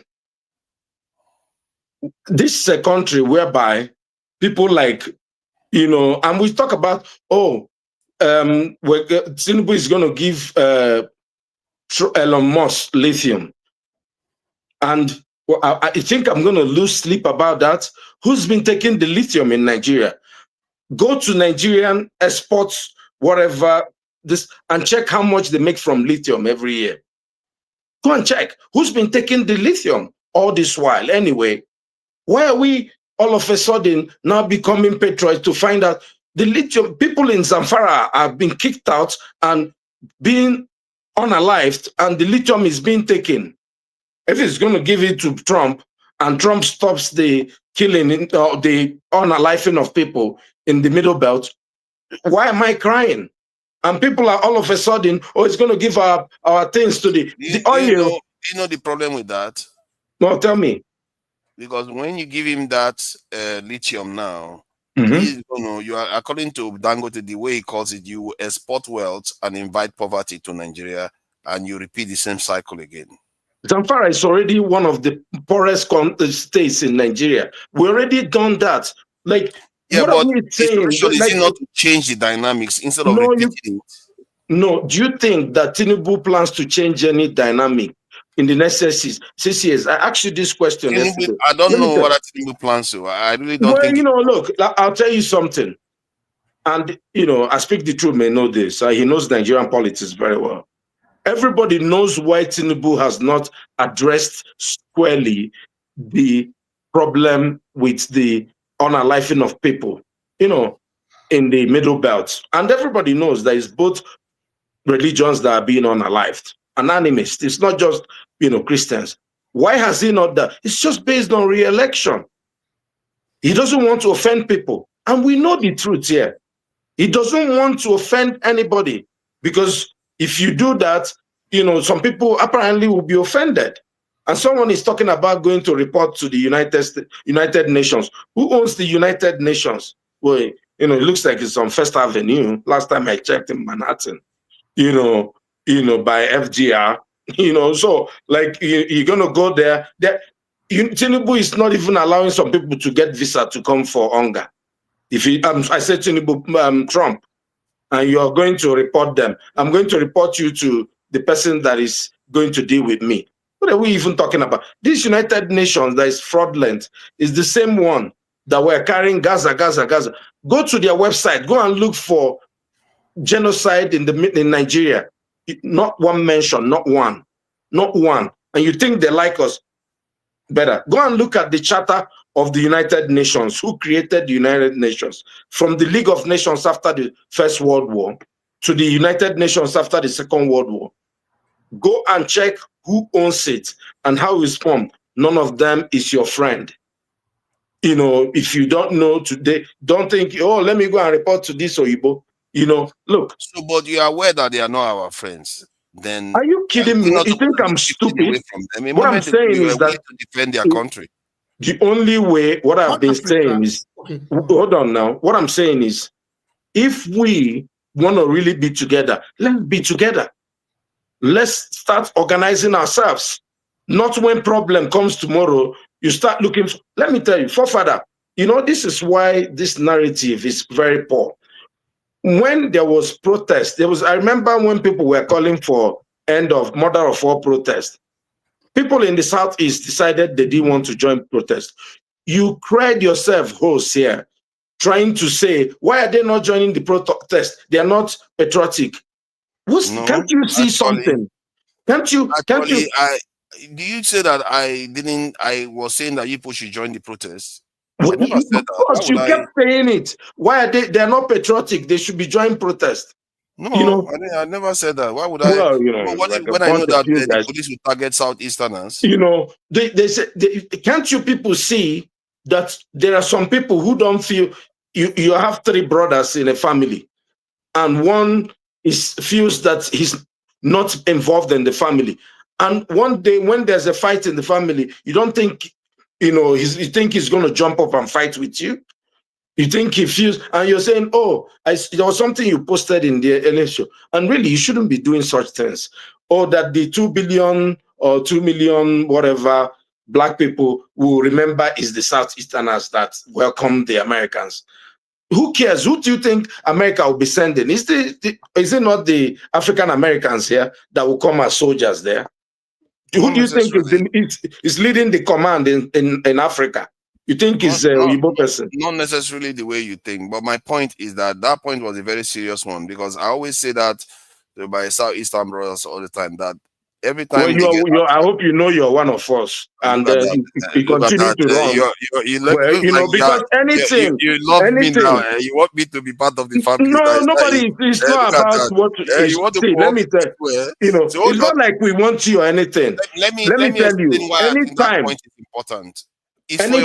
Anytime any Southeasterner is blamed, or let me tell you, if there's any unaliving of people in Kanu, and you happen to be visiting Masca there, you think they will collect you from Masca and they would do the same thing to you that they will do to me? So don't think you're one angel, that because you say these things on YouTube that people will not think you're.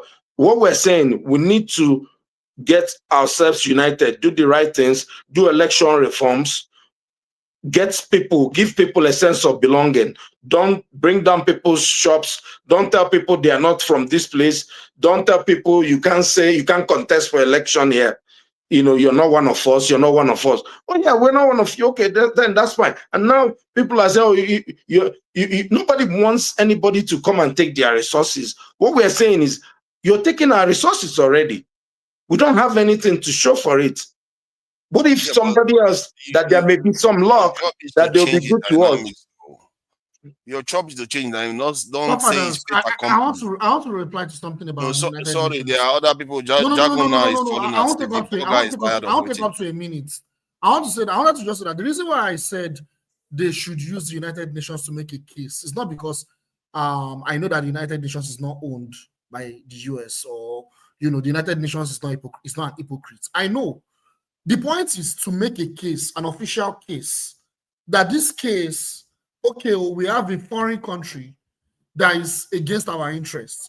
That what that does, it raises an alarm to other countries, including our neighbors, that we can leverage to say, okay, eventually you will escalate. You will escalate. See, if you escalate, so what? Well, sometimes hold on. I can ask you this question later when it's your turn. I will ask you, what are you going to avoid escalation to maintain? Sometimes it is wiser to. I will ask you that question when it's your turn. I think one Africa. Father, have you finished? 1 second, please. Because Jagun needs to speak. You need to let this guy know that the president of a country has diplomatic immunity. I don't know why people can't speak anyhow. Like, you can't arrest the president of a sovereign nation. They have diplomatic immunity. How come you don't understand? I think if they did that, the backlash would be like, man, it will just be worse than the gains that they will make. I don't think they will hold him. They could. Okay, Trump is crazy.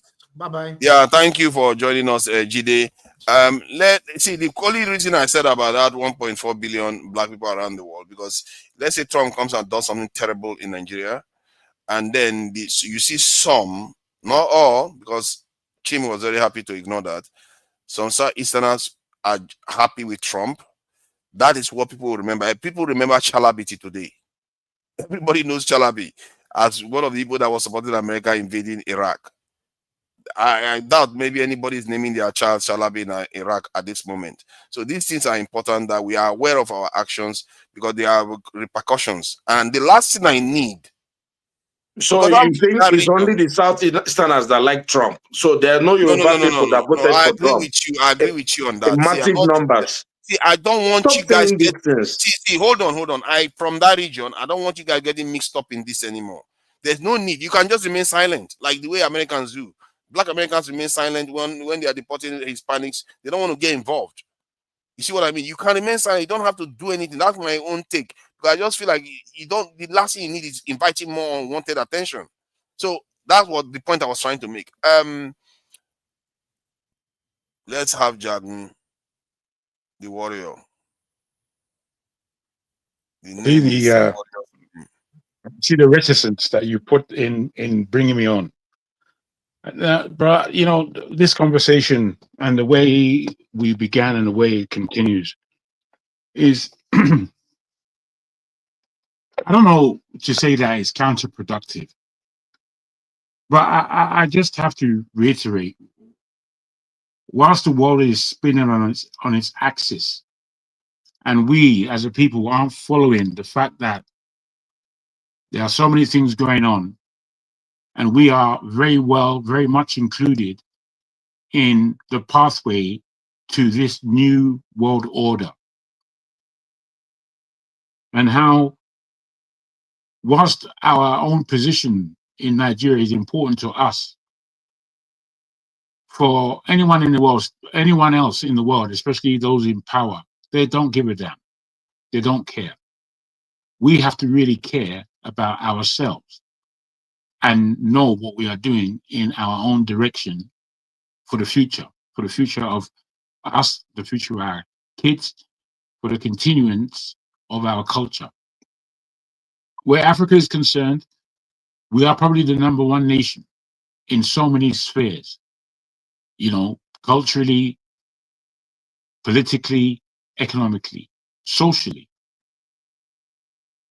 With all the power that we have no power because we have no direction. We have no politicians. It's hard to say that we have a country. Whilst this is the case, and we are in this desperate, somebody wrote this past desperation now, it's, what did they say? It's, we are living, I forgot the word they used, but it was probably more apt. It's so important for us to face the fact that we have failed. And in that facing of that fact, it is incumbent on us to know that our leadership, our cultures really need serious upgrading. The leadership in our country, when you look at it, it's hard. Even if we want to, it's hard to suggest that Tinubu and the leaders that preceded him or were behind him, before him, that they have done a good job in putting our country on a platform of legitimacy. People love Nigerians around the world. They love us, even though they want to dislike us. They can't help but we are quite an infectious bunch. We have character, we have purpose as individuals. But as a nation, there's nothing to write home about. We're here getting excited and being belligerent with each other, which is the part of the character that is destructive and destroying our nation. We believe that we are more important than the person right next to us. It's tiring. It's tiring. You know, I'm of an age that, to fight in a war is past my time. Past my time. Those on the platform who are even young, it's even past your time. And we don't necessarily have an appeal to our young. We are still largely bringing up our children in exactly the same way as we've always done. Go to school, be educated, and don't worry about any other talent or strength that you may have naturally within your own life. So whilst all these things is going down, and there's a bigger picture taking place across the world, and we're not reasonably looking at it, apart from to be armchair philosophers, we're not looking at it that we're desperate, food has been taken out of our mouths, we are losing legitimacy politically in the world, we're not even standing up for Africa, as we like to boast that we are the giants of Africa. I don't know really what we expect from this jumbleness that we have at our fore. What do we expect from our leaders? What do we expect from them in a fight against America, even a diplomatic fight? What do we expect? Our country is full of minerals that we haven't been using because there was oil. And whilst there was oil, we just forgot about everything else. We forgot about the people in the land. We forgot about our education. We forgot about all our minerals that could give our people life. Bitumen, the second largest in the world. Lithium, the best quality lithium in the world. Bonny Light crude is the best or second best light sweet crude oil in the world. Why has God gifted us all these things? Why? Why do we have this in our land?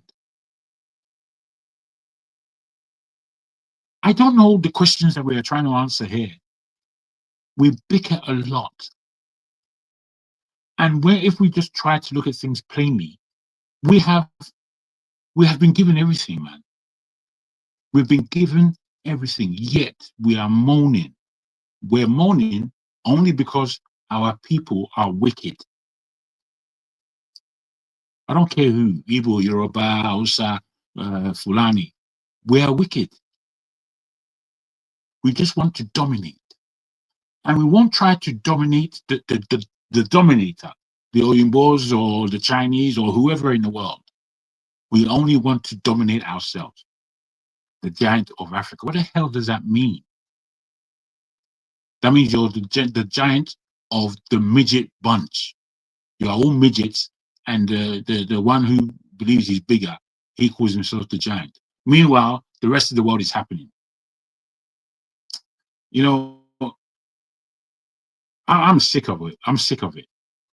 What's going to go on in Nigeria, I believe, reticently, because I would wish for a quite different proposition. I would wish that we were stronger and we knew our strength and we gave ourselves the respect that we truly deserve. But no, we give respect outside to foreigners and we believe that foreigners are better than us, apart from if you're another African. I think that we're kind of doomed, I'm afraid. I think we're doomed. And I hate saying what I'm saying at the time, this moment. I can't see us organizing in such a way that it's going to benefit us and our people. I can't see it. We can't even agree here amongst 6, 7, 10 people, whatever it is. We can't even, when I say agree, I mean have a good conversation, come from our own aspects of how things go, and then arrive at a modicum of understanding about each other. We don't want to understand each other. When we argue, we really do argue to argue. We don't argue to concede a point. You have a good point there. I think you might be right. Actually, the way you put that across to me now, I understand completely what you're saying. This is not our style. Our style is to keep our ignorance and try to push our ignorance upon someone else. It's pathetic. You know, I hate coming here and sounding like village headmaster. I don't like it. I want to speak to men who are really men and who understand that we are the fathers of the nation. This is our time. This is our time. It's not our parents' time. Again, they've done what they can do.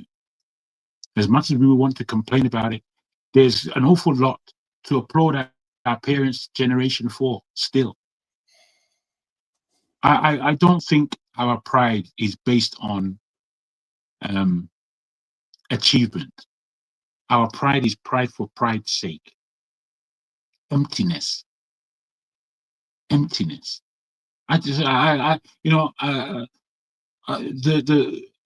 way this guy speak the truth. I don't know if you recognize that since he's been on, he's a quite quiet speaker. He has certain things to say that people may like or dislike, but he's normally quiet in his nature.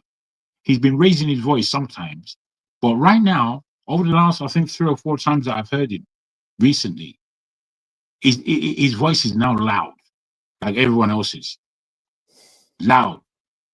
ready to shout, because that's the only way we can exist amongst each other. If you're quiet, if you're too quiet as a Nigerian, you're not looked upon. You're totally unrecognizable. You're not recognized. Try to keep it can't be so that quiet. others can speak. Thank you for that, Jago. I hope you're hearing me. We can hear you. We heard your elderly advice. Advice. You're welcome, Jago. Even can I just land and say even Omori is there comfortably, and he knows I will come to an end very soon. All I want to say is we have to just respect each other as men. I don't know this old man. I don't feel old. I don't feel old. I'm ill. I have an illness which I'm getting over and getting stronger, but I'm not old. I'm just past an age of carrying a rifle and going to war. I'm past that stage, and I don't want Nigeria to go into any conflict nationally or internationally. But it seems to me that we are going there. We're going there with blindfolds, and we're just entering. And what we're going to come across, we are not going to like. I end there. Thank you. Jago, I agree with you on that last point. Comrade, that is what it seems. Omorui, I noticed that One Africa didn't answer the question whether they prefer to see Tinubu head first, then their own next. Because when some people are happy that, although he did say that he doesn't support foreigners. He's disingenuous. He's supporting. Don't do that now. AY, come on, man. Leave the guy alone. We don't need this anymore. You see, he's already unmuted his mic. Okay. Hold on. Let's go to Omori. Omori, how about okay, that's fine. You see, I've been saying this consistently that I don't support foreigners. No. So hold on. I don't support any foreign country coming into Nigeria to invade Nigeria. People have been saying, you don't mean it, you don't mean it.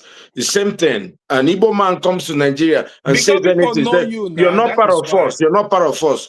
But now, if I say I want Trump to come and invade Nigeria, then people will say, oh, you're not a nice guy. You don't have you don't have any. You are not a straightforward person. That's why people. What do you mean by not straightforward? You are very disingenuous. Do you know me personally? What disrespect is that? Do you know who I am? AY, you don't know me, right?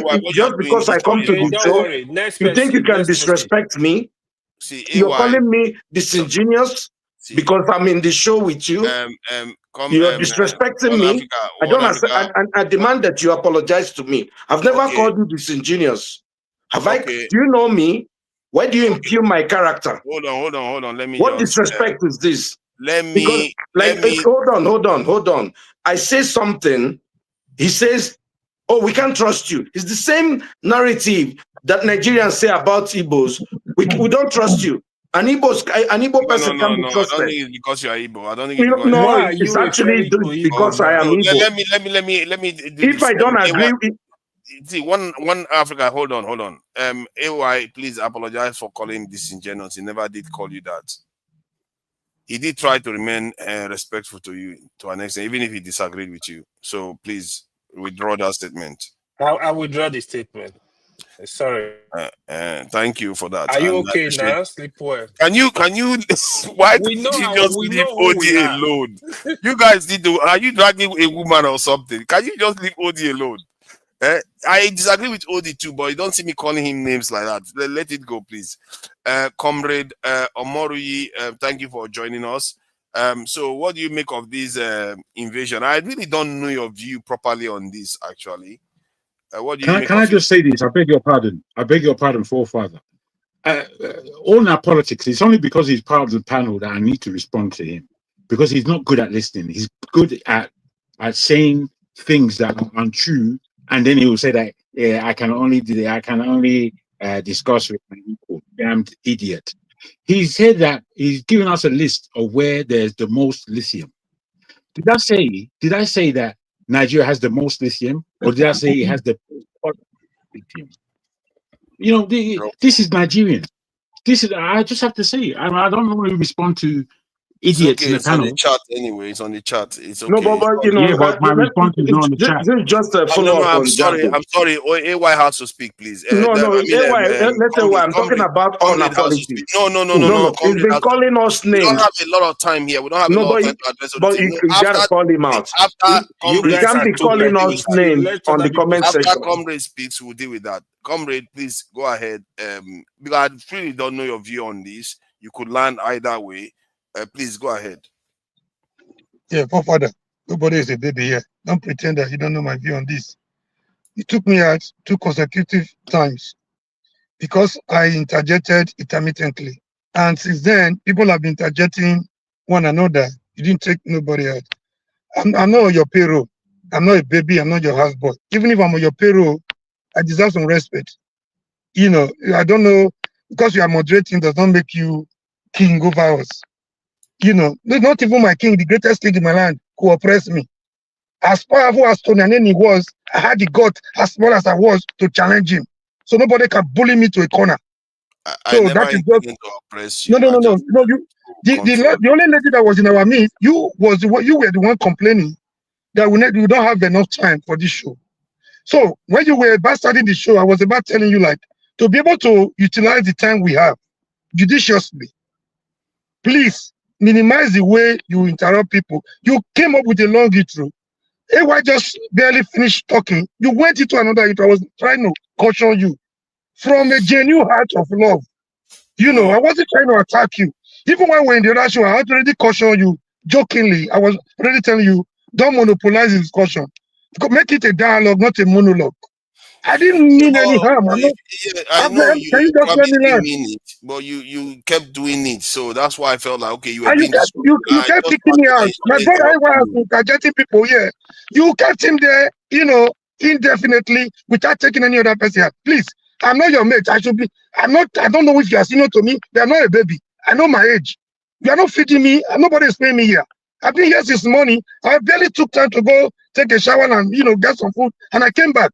I came here because of the way I've seen the owner of the channel. I don't think I've ever been to your channel one day, and I will never be there. You know, I went to all my politics one day. I saw what he stood for, and that was my last time there. I had one-on-one with him. I asked him certain questions. Does it mean to you how people look at you? Does it mean to you how people see you on your channel? Does it mean to you? Yeah, I just discovered he doesn't care. You know, and that was my last time there. So I'm not looking for where to go. Please, it's not a big deal to be a moderator. So the only lady that was in our midst, that was my greatest faith. You can talk to me man on man. You ended up calling that lady your mumu, your mumu.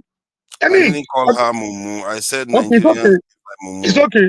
It's okay. But I even apologize for that. She's a Nigerian. You wouldn't call Nigerians mumu. She's a Nigerian. I'm a Nigerian too, which means you ended up calling everybody mumu. It's okay. It was the heat of the moment, and I did apologize. So okay, it's okay. Apology accepted. But then nobody is on your payroll here. I'm not a baby here. Nobody, not even governor of my state, will intimidate me. I could be very skinny and very smallish in size. I don't take bully.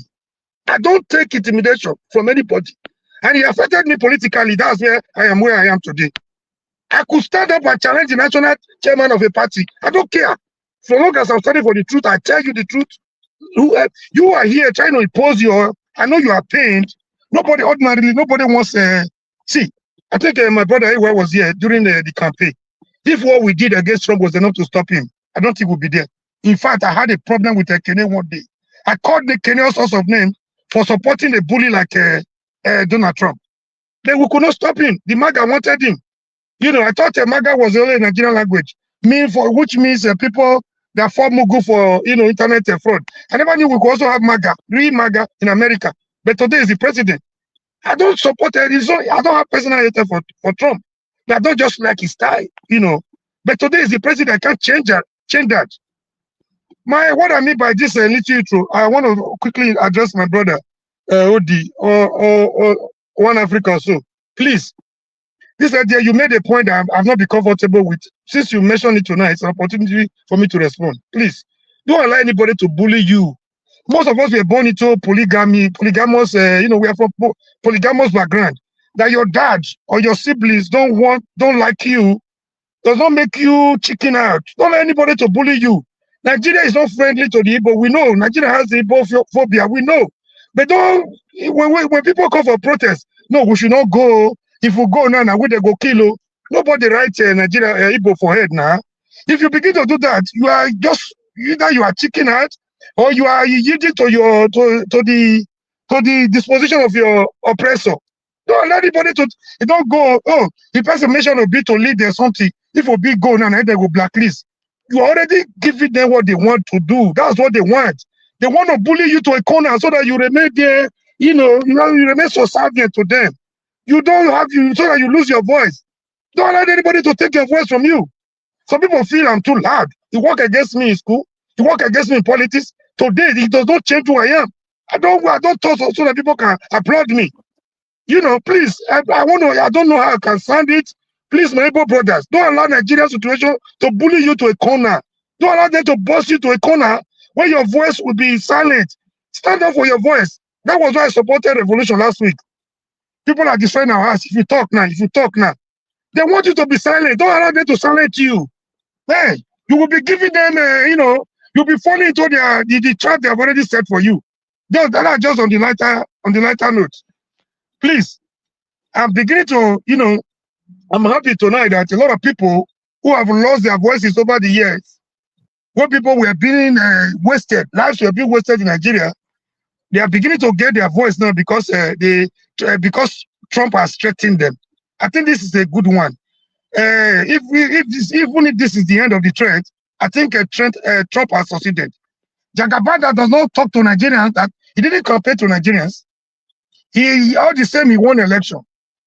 I mean, I said earlier that we should not dwell in their war. Earlier this afternoon. Both those people know what they are doing. Do you remember, even at a point, they were almost using this same man, this same Jagaban, against Burkina Faso. If not for northern resistance, Tinubu was ready to go into war with Burkina Faso. The same West were ready to use him. So he's a pure agent of the West. We are dealing with a pure agent of the West. So this is not going to end in our favor. They are not coming. America is not coming to put troops on the ground. Don't be deceived. Trump is a bully. He will bully this guy to a corner. And they understand this guy very well because they have so much things against him. He's going to negotiate on the head of Nigeria. Either way, we are going to be the loser. We the people. He has nothing to lose. They have one thing in common. Both of them are, they have one thing in common. They are very transactional in nature. One is ready to give everything so long as he makes him safe and keep his office. He knows that. The other one is ready to ask for anything, even when he needs the country is crippled economically and otherwise. So they're going to reach agreement. Don't be surprised. So nobody is happy that Trump is coming to Nigeria. If you see the panicking everywhere, you see the panicking, they were deceiving themselves before. The responses from Paya Nonuga and Co. It was like, oh, they can't. Now they are beginning to change their language. So if this is the only thing Trump has succeeded in doing, I think he has achieved a lot. So I said that we should not die in their war. We should not die in their war. They know what they are doing. These are two bad guys. Two bad guys. One is issuing threat. The other one is ready to yield. He has yielded already. He can negotiate Nigeria away for his own selfish benefit. That is the kind of person Jagaban is. Jagaban believes... Omori, hold on. What if, let's say, when Trump threatened Nigeria, all Nigerians rallied around Tinubu? What could that mean? That's a hypothetical, very, very crazy hypothetical. That is. Yeah, let me rally. Yeah, this is a very good. What would that mean? This is a very good question. Rally Tinubu for what? You can talk about being patriotic to our Nigeria, not a rally around Tinubu on what ground? Let me tell you why. Yeah. Let me make it to Nigeria. That's the that's the reason why they do that. It's not because of no, not to Tinubu. He does not deserve that. Let me make it easy for you. With you. Not because of him. But the question is, what would be the implication of that? Because there's a danger, there's a potential that because of that, you might co-opt a leader that would want to sell the people away to say, you know what, maybe I should think that maybe I shouldn't have to sell. You see what I mean? So maybe our own reaction will even make it more likely they will sell out. Let me quickly answer that. There are people who believe the wealth they have stolen is enough to oppress every other person. They believe they can buy their way through every situation. To answer your question vividly, Buhari was there. Buhari gave us every reason that he wasn't ready to deal with the necessary wastage of life. He went as far as telling us Jonathan was killing his brothers. Attack on Boko Haram and terrorism was attack on their people, right? There were a lot of work that were done. My anger with this administration. I'm not saying this whole thing started with Tinubu, but there were certain things that were done on ground he would have been able to leverage on to make the situation easier. So we know why Buhari could not act. Muslim brothers, the Northern brothers, and he gave us every reason not to act. In fact, there was a time he even negotiated on their behalf. But we also had somebody on Channels television, somebody that was not supposed to put his face out. He told us there no meeting of investigation they did. Names were mentioned. They had names, the list given to the federal government that were involved in terrorism, in this unnecessary carnage. Tinubu came on board. And people like Galadima told us why they came, why they did what they did, how they brought these people into the country. You guys were selling. Nobody's talking about those. Galadima recently told us how they came to Kwara, why they felt Tinubu, Obasanjo was not doing enough. He was supporting OPC, his people. How they came to Kwara, how they brought Tinubu, the Buhari to come and do the dirty job for them. They said they had two options, either through the barrels of the gun or through the ballot box. They went to beg Buhari because they felt he was the one that would be strong enough to protect this carnage. We're all quiet. We are not talking. I expected Tinubu to act on those investigations as soon as he came on board. But what did he do? He's also protecting them. A situation where you put canopies, where you make a bandit to pepper soup and jollificate every time, you invite them with their super muscles with sophisticated weapons in the presence of a government representative. You celebrate banditry. You put these other people in incarceration for 10 years. You don't allow them. You don't even try them if you feel they have done anything wrong. And those that have been tried in the past, you let them go. You granted them amnesty. As your fellow drug dealers, murderers, you let them go. People are complaining. You went to Benue. You were telling them it's not what the people. He who wears the shoe know where he pitches. You were telling them that they should learn how to live with their neighbors. You didn't even go to the community that were mostly affected. You gave all manner of fleecing excuses. Nobody is happy that Trump is coming to Nigeria. So if this was not enough for you, to answer your question, we don't have any reason to rally around Tinubu. He's not a human being. He's worse than Trump. He's worse than every other. He's worse than the Fulani herdsmen on their own. He's worse than the killers. For supporting them, he's complicit in whatever carnage, that the wastage of life that has been happening to Nigeria. So he doesn't deserve to rally around him for what? He barely 2 years into your administration. It's not a certainty. I'm saying that could that have I'm answering your question. Let me answer your question. Barely 2 years into your administration, we have been given a mandate. No matter how you got it, it doesn't matter at this time. Because you went through the process of the court, you stole a mandate. Court said, go ahead with it. Every day we come online to talk about state capture. The Nigerian police is no longer there. His houseboy that has been with him since 1999 is the IG. Supposed to be retired, he's retained. That is the greatest problem they have with Omoyele Sowore. That's by the wayside. The court is gone. You have the lives of Wike and his wife. You've heard that the one man came to Senate to say, look at how we have been defending their stolen mandate for them. My wife was in the appeal court. Look at what your voice all your voices were silent. You didn't react to things like that. Now somebody is threatening from outside. Do we even need to wait till somebody threaten us from outside before we start reacting? I don't understand the kind of politics we are playing here.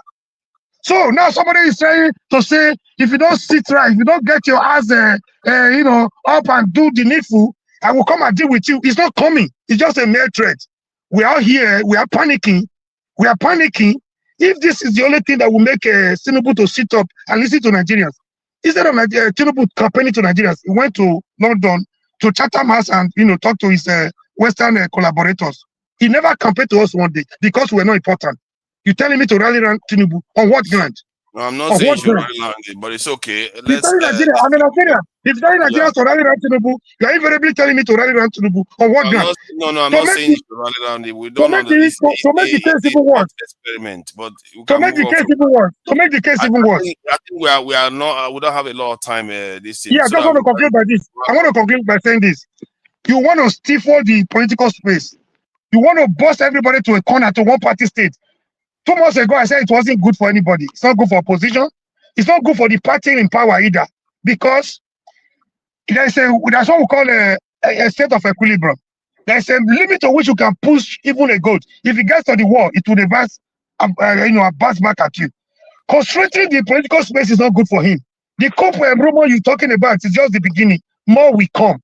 It's not because you don't allow people to ventilate their anger.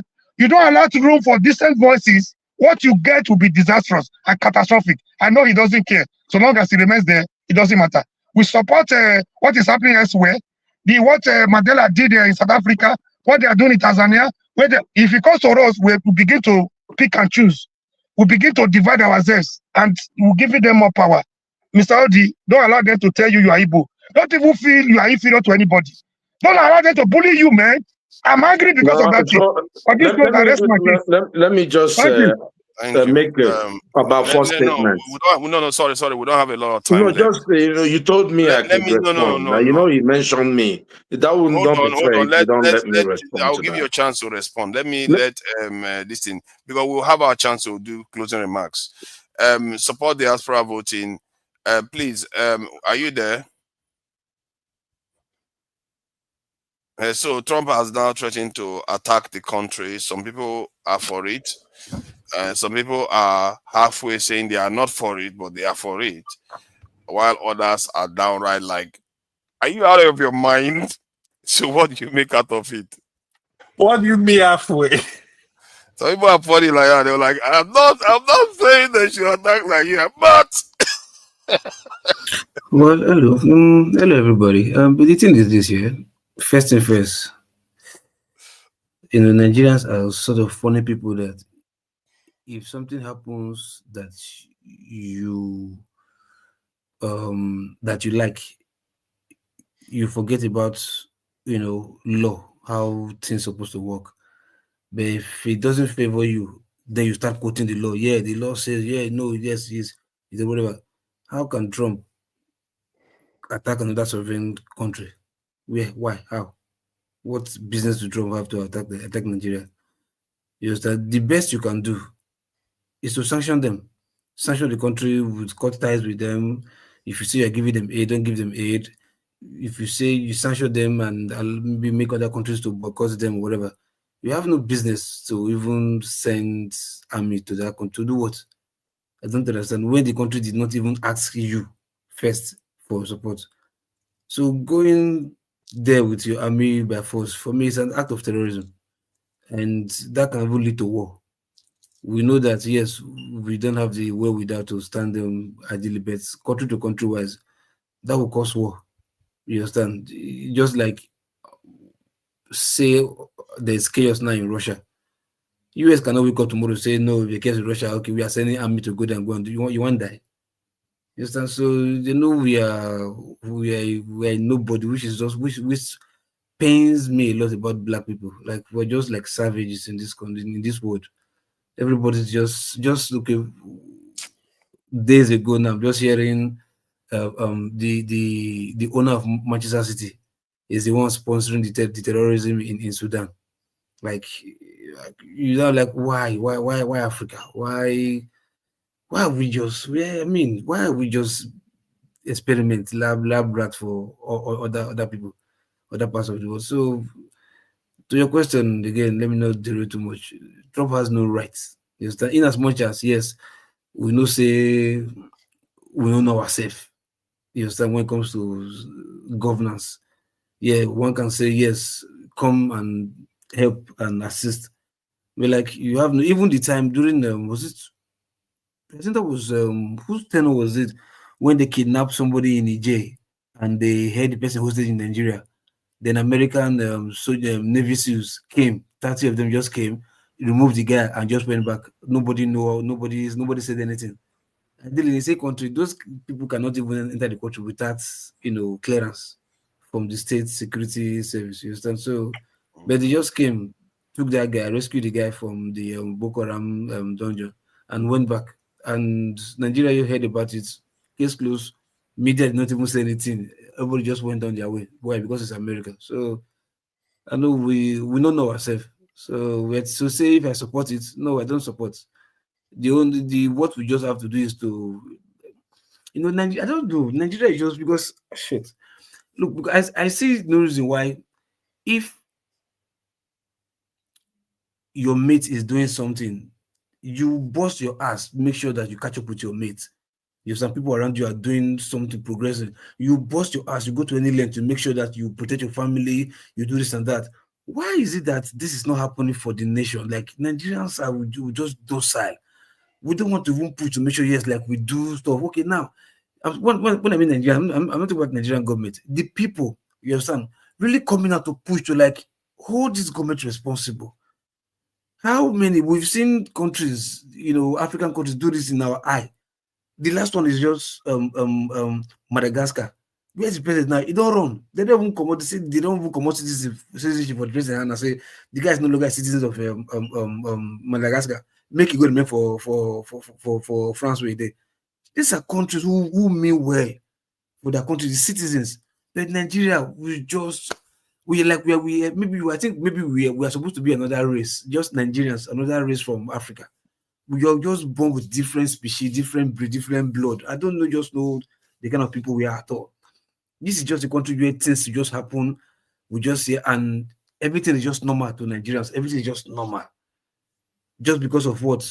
In the name of you want to make money, you want to feel okay, it's not your business.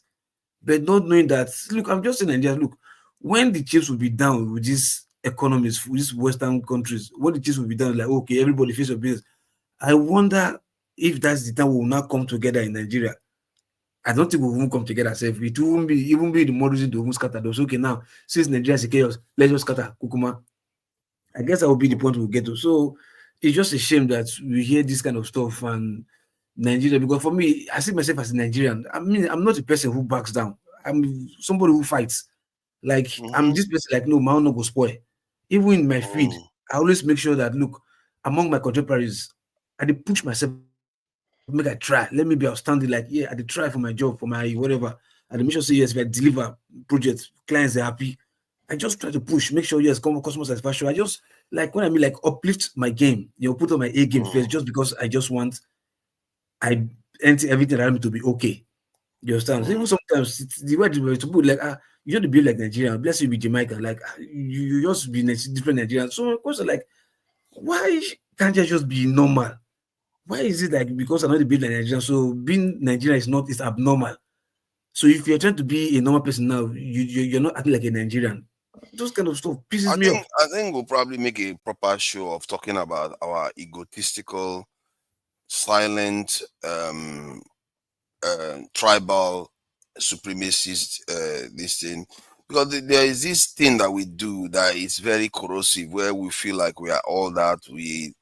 Anything somebody says to us, we hold grudges. It's like it's too strong within us. It's really, that force is too strong within us.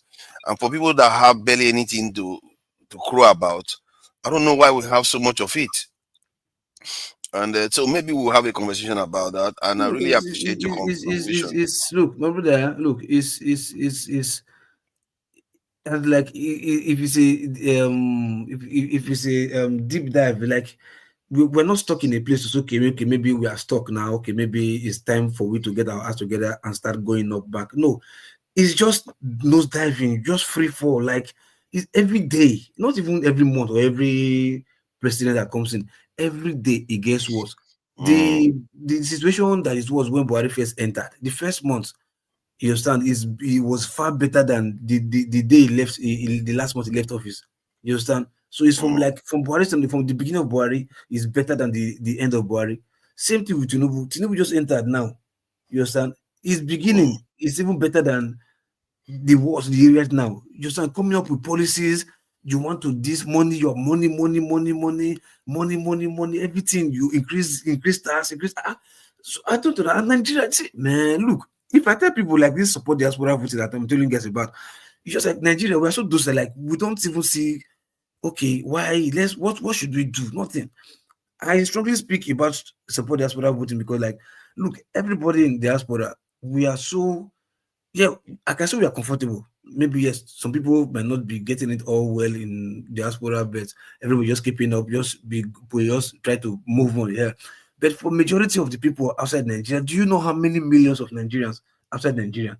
Do you know how many millions of Nigeria that is in Africa, within African states? Not talk of Asia or South America, North America, or even Europe. Do you know how many Nigerians?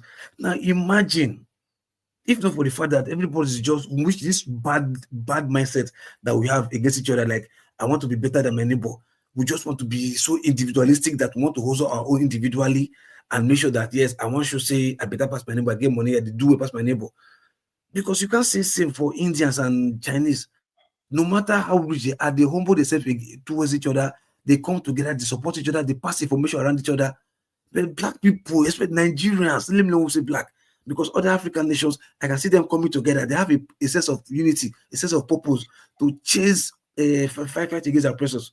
They have it. See Cameroon right now, where it's popular. The country say no, for what? Why? Why? See Tanzania. The woman enter now. Look at Tanzania. Tanzania is born like why? But Nigeria, nothing, not even like, and people just agitated for nothing. And this president Tinubu of a president seems to have heralded a very, very terrible time when all the omens were great for him. And I said it before, he had it in him to be the greatest president of Nigeria, but instead he chose a path. I don't know what part he's playing. Maybe all this is all orchestrated for all we know. They have reasons why all this is happening, because after all, this is a man that was willing to fight on behalf of the West against Niger and the others, and now he's the one being threatened. Why? You have to ask yourself. The first time Nigeria has overtly been threatened by America with military action that is actually real is what's under his presidency. This is what we are living through. And you know, we have been on this panel when I've asked many times, oh, do you think we have any external enemies? People think we don't. And they want us to remain like that still. You know, I have 1,000 shows to do to truly understand people. I can't understand you. Fathers, can I just, I wanted to, and unfortunately, this guy, Comrade, is gone. He made, there's a point he made. And, I'm here, bro. Oh, good, yeah. Comrade, sorry, I support diaspora. We really focus on. I support diaspora voting. Let me just say something, please, so that I want Comrade to hear this.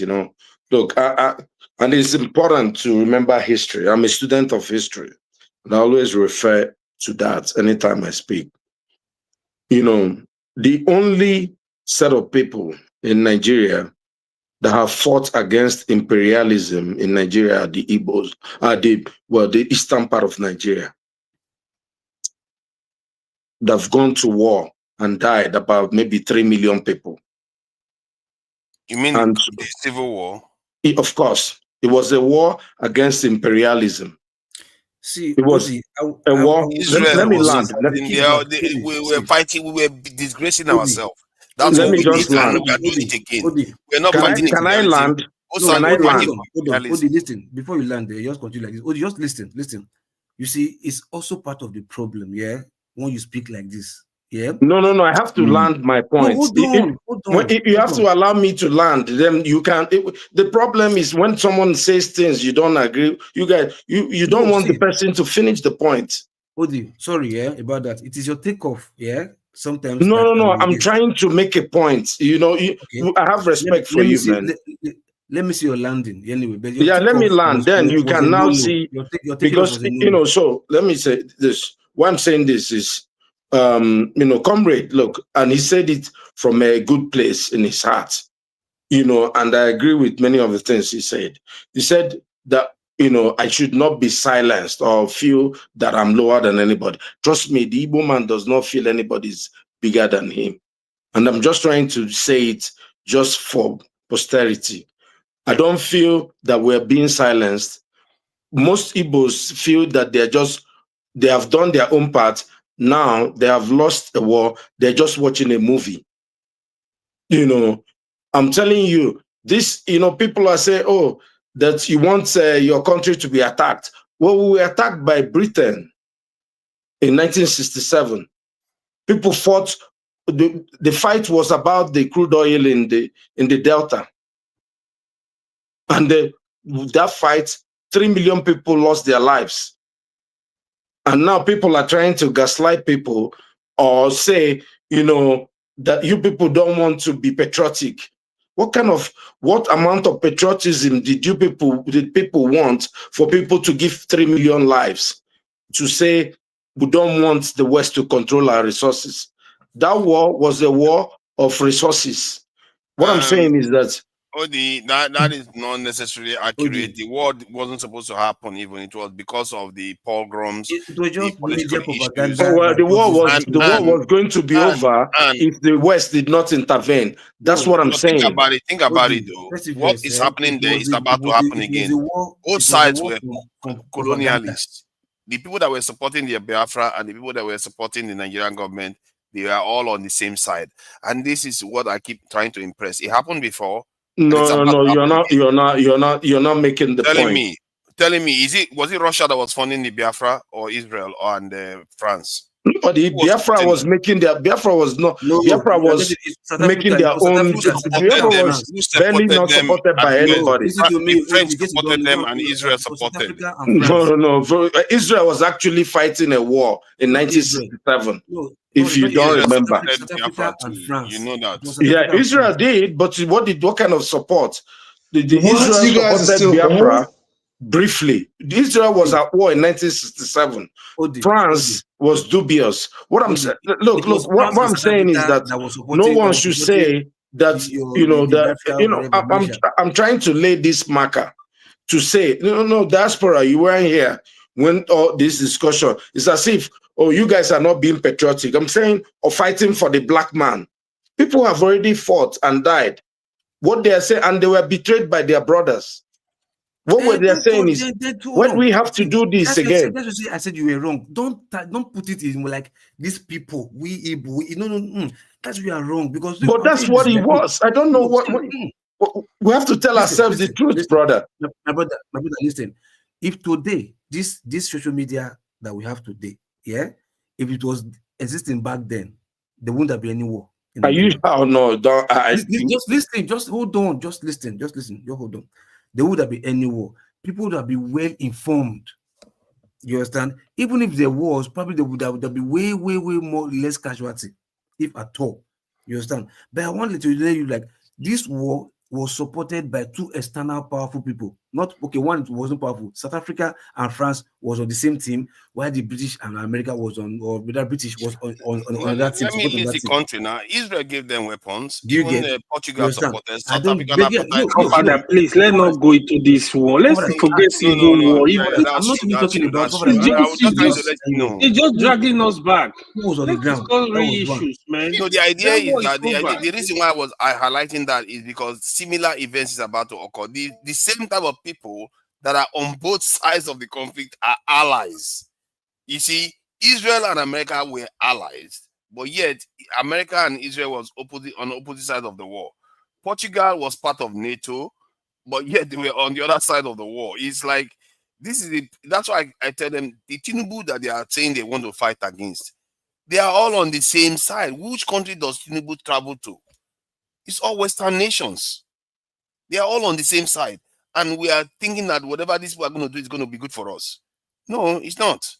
And okay, let's use 1 minute to round up and end the show. Please. Odi, can I just say this? Can I just say this? Wait, Odi, wait, bros.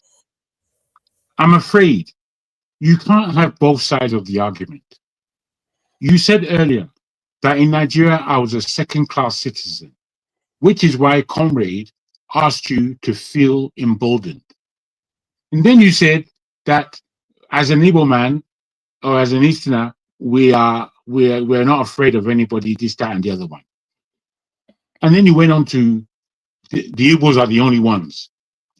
For me, that language of Igbo rhetoric, I said can't stand Easterners. it. I said Easterners. Because it's the same thing. I mean, what is the same thing? What are you talking about?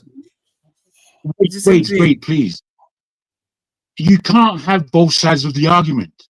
You can't. You have to realize that the war took place. The world was looking to see how they can take advantage of our fight. So they positioned themselves at each end to see whoever wins. And they supported that. But why do you say No, that's not true. Jagun, that's not true. Sorry, One Africa. Why do you say he can't take both positions? Because you can not be afraid of people, and people No. You see, there's a way.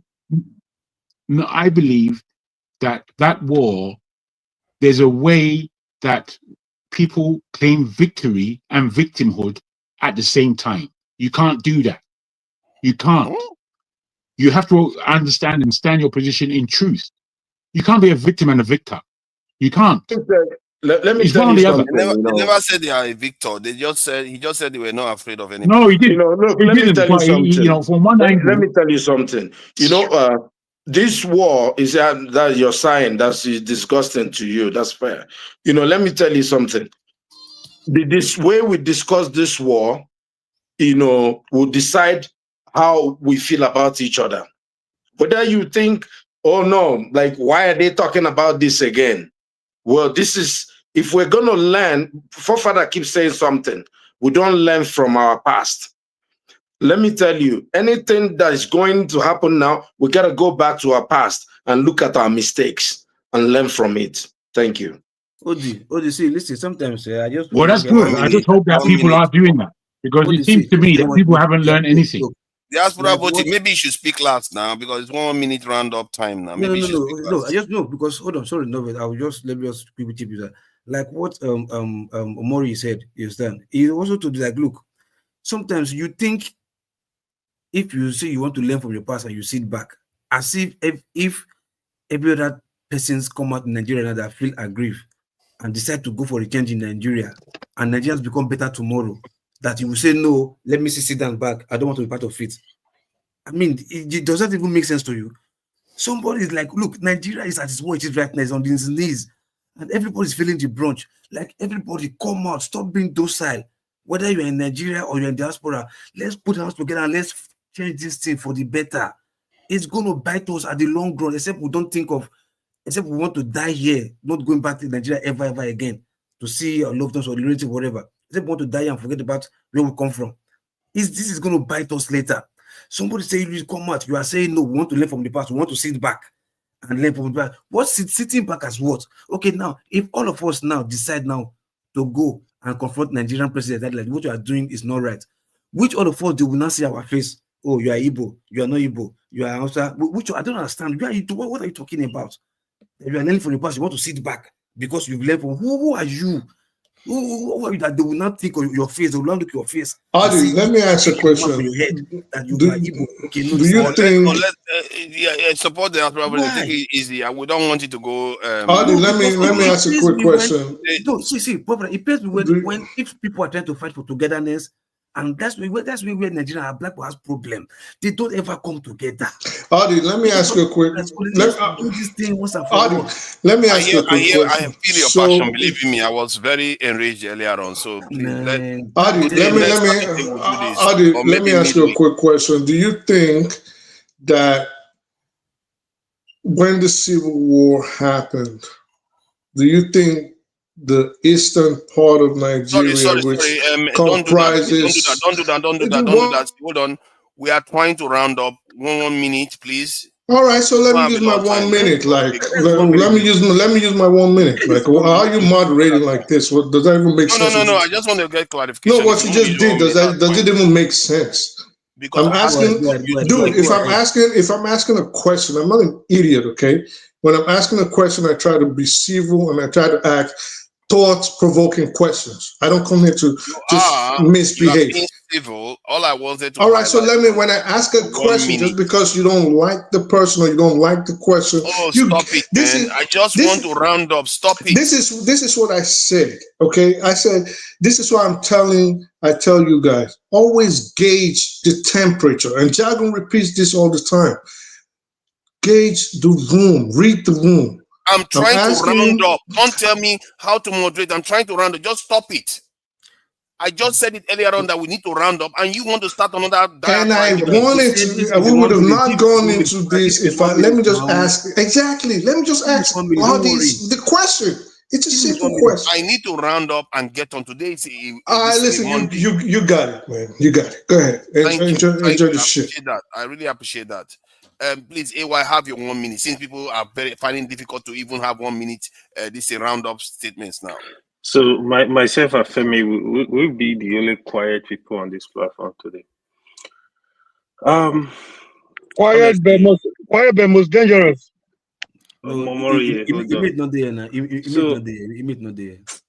Support that one, Boti. You actually spoke well today. I don't know what the king, Abi the queen, gave you to eat today. That's good. So, Forefather, Mayo is 1 minute or 2 minutes? 1 minute? It's 1 minute. It's 1 minute round up for everybody. So what I'm gonna say, right? So I'm not fighting with anyone, right? I just want the good of my country, of my people. Anybody that is coming from my country, I will definitely go against you.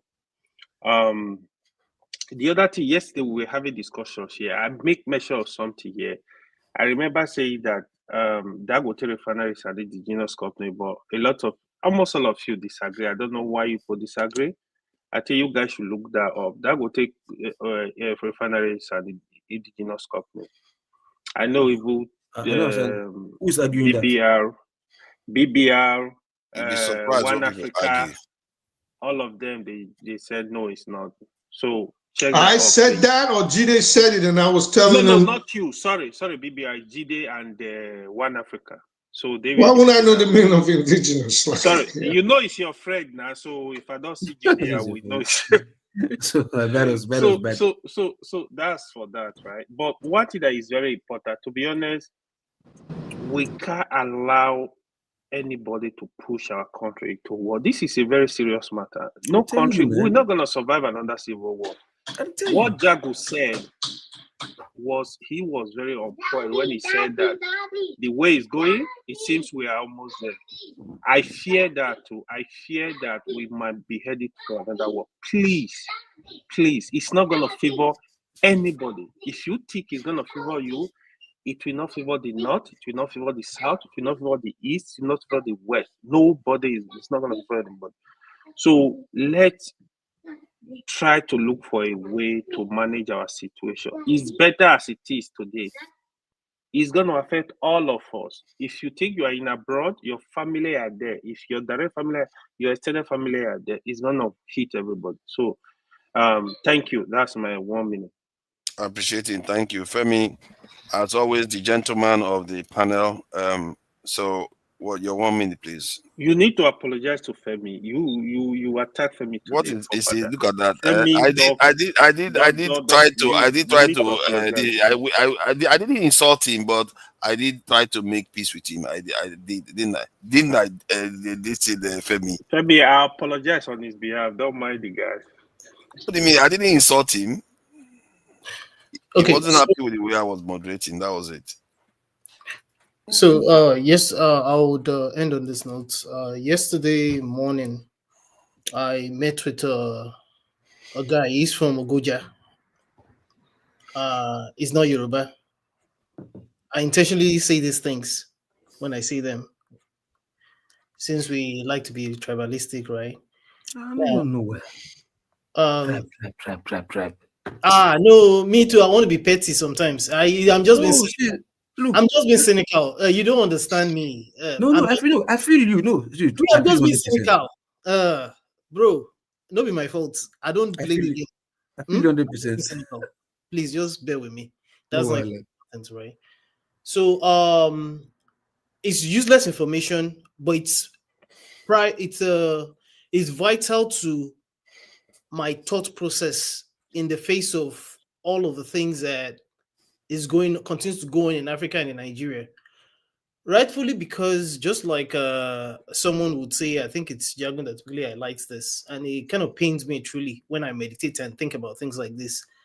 That whilst the likes of Hyderabad came from nothing to become a major IT hub, we are busy with all of the shenanigans that we continue to practice in Nigeria. Anyway, where the meeting with that guy comes into play is a very good friend of mine.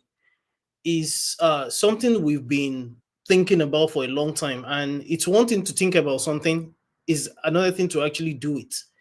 That in as much as we might have our issues, be it in Nigeria or Ghana or whatever, there are people like the current Minister of Communications, Bosun Tinjani, who is quietly but surely doing things, and he did a lot of things. He even criticized Tinubu before Tinubu made him minister, irrespective of the criticisms. And we are trying to tap into what some of these guys, he and some of the other guys, are returned back to Nigeria, including I think it's the guy that started Flutterwave and the Andela guys and what have you. The only reason why I'm mentioning this is that it's important to understand that there are still people that are trying to put things together, like a lot of these Indian guys did, and made India the way it's become, the darling of a lot of people when it comes to IT and even so part of what we're doing is even mentoring now.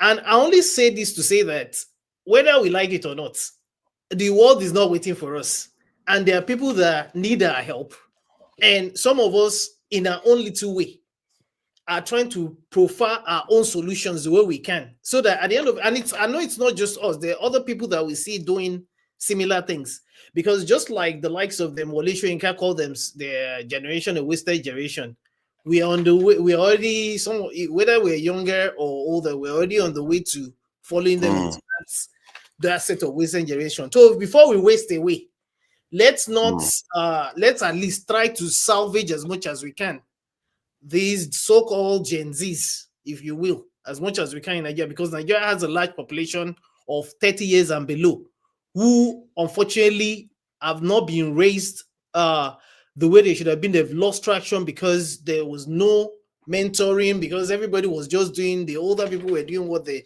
wanted to do. And we're seeing examples, we're seeing a lot of successes already. 1 minute, it's supposed to be 1 minute. Yeah, so I just thought in the light of all of what we're discussing, that at the same time some of us are trying to provide our own solutions, otherwise we just be talking and talking and nothing will happen. So I just thought to say that. Thank you, I appreciate it. You've always been a gentleman, and on behalf of the show and everybody, I apologize for what has happened today, but some of the actions to the other people are different from you, because you have always conducted yourself with a bit of dignity. Some people say you are simping for the lady, that's why you lost it today, but it's all right. We're all allowed to simp now and again. The women deserve simping. All right, Odi, welcome, and 1 minute, please. I beg, no, 1 minute, I beg. You are going to speak last. Don't worry. I'll come to you last. No, what's his name? I speak to Drew had a question. Let him go before me, or I'll give him my time. Okay, you want him to speak? Yes, please. You're giving him your time. Yeah, let you him ask question. You say if you can find trouble, dude. I'm just trying to be fair now. I'm just trying to be fair. You want too much. If he's going to have 2 minutes now. Well, not 2 minutes. I'm just going to ask this question, and that's it. I just wanted to ask you, in the Nigerian Civil War, do you think that the Southeast, in everything that happened prior, do you think the Southeast, the Igbos, have any reason to apologize for, and do you think they made any mistakes themselves? And that was it. Apologize to who? The Nigerian state. Well, yeah, we do apologize for the 3 million of us that died. Yeah, that's the apology. Okay. Okay, let's go to Jagun. Jagun, your 1 minute. Okay, guys, not much to say at this time. I know that this was a kind of emergency show based on what we're about to go through as Nigerians yet again, as though we haven't been through enough upheaval. We are going to enter possibly into the upheaval of upheavals. I pray for Nigeria. I pray for the fact that God has to be looking at us, that we have suffered enough, even though that suffering largely has been self-managed or self-mismanaged. And I want to see wellness amongst our people. I want to see reconciliation amongst our people. I want to see that people aren't feeling like victims within a nation that should be very strong. We weaken ourselves by a lot of the levels that we take, by the fact that we've gone through so much pain and now it's time for blame. This blame game has gone on for far too long, and this victim mentality has gone on for far too long. And I pray that our decisions are based on maturity and understanding rather than the reflective nature of what the country has been through. Thank you.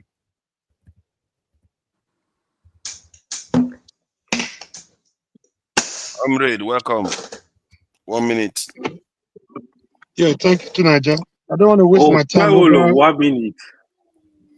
I just want to. I don't want to waste my time over Tinubu and Trump. They are best of the same feather. So Nigerians will be the loser, plus or minus, whether they come or they don't come. If they come, it's a problem. If they don't come, we are in for trouble. Where we have been negotiated out of Nigeria will be worse off for it. I just want to use my remaining time to address Ovie for the last time. Ovie, I'm not Showere's boy. Some people see Showere as my mentor. The last close contact I had with Showere was the last NAS convention in Jos about 3 decades ago. So I'm not that close to Showere. If you see me, probably will not be able to recognize me. If you are accusing Showere of taking money from Ford Foundation, what was the Ford Foundation meant for? To assist people with grants. I watched Showere, one video of Showere telling the white people in America that the worst street in the whole world is in Wall Street. He accused them of taking money, how they exploited Africa to make Africa poorer for their selfish benefit. So if they are paying him and he's still speaking against them, I think he's far better than you, and he's taking money from APC and Okpebulu. You are not ashamed. You should be ashamed. Take better money. The first money they get to Showere was 50,000. By now, he must be taking millions of dollars from them. And he still has the voice to speak. You are there looking for how to connect with APC in the local level. I did that about 20 years ago, 25 years ago, when I was still in Nigeria. We brought APC against PDP. We never knew we were creating a bigger monster. Now you are looking for a way to enter APC. It's a big shame on you, man. Go and look for better money to chop, not APC crumb from APC and Okpebolo's table. I rest my case. Don't challenge me, we are not mates. Thank you, Comrade Omoruyi. 2 Nigerians, 1 brain cell, aka I speak the truth. Please, your 1 minute. Right. So, in essence, listen, I think Nigeria is doing it wrong. And the reason I asked Audie that question, for example, was people need to imbibe that no victor, no vanquished mantra that Gowon, the head of state at the time the war was over, proposed to the country or declared. And there has to be some kind of coming together, some kind of realignment. The country has to be built from the ground up, and everybody have to come together, understand that everybody has been at fault in the happenings of that country. Everybody, every section. There's no innocent part. there's just a bunch of guilty parties. And if they don't do that, what is happening on the ground is what's going to keep happening. If Trump does not eventually embarrass your president on Tuesday, if he's really coming out here, because I'm saying something. People are on here before I left saying the Nigeria should go to the United Nations, basically start a diplomatic rift that they're not going to win. If Nigeria was in a position where it was supposed to be, meaning the people were prideful, and the only way they could be prideful is if, again, I'm going to repeat it, if they had something to live for, not people living under bridges, going to school and with leaking roofs, no industries, no job opportunities. People are starving while a minister is driving a Rolls Royce on the streets of Abuja, dilapidated roads, moribund infrastructure, decrepit electricity infrastructure. Everything is upside down. But if the people at least had a good social welfare, and their standard of living was at least not as deplorable as it is, America is not going to have the right to even threaten. It's a big deal to threaten to invade a country. I don't think people are understanding that. That's a very, very big deal, that I'm going to come in there, I'm going to take your resources, and I'm going to do whatever I want. You cannot run into Nigeria without its authority, without taking out the government. That will mean your presidents, the top echelon, will have to, even if it's a sham court proceeding, they will have to be locked up, incarcerated somewhere, or completely eliminated. These are the threats on the ground. So also, I mean, we do understand in diplomacy, you cannot overrate or underestimate your opponent. But what America basically did to Nigeria is say, you ain't ish. You're not going to do anything. You're not doing anything. And this is the position the Nigerian people themselves put themselves in. It's not just the politicians, because if you didn't go every 4 years to accept 5,000 naira to sell your destiny, if you didn't go saying, oh, I'm going to only support this guy because he's my tribesman or he's from my religion, this would not be happening. So maybe this might be a wake-up call, because sometimes they say in adversity comes greatness. So maybe this is the wake-up call Nigerians need.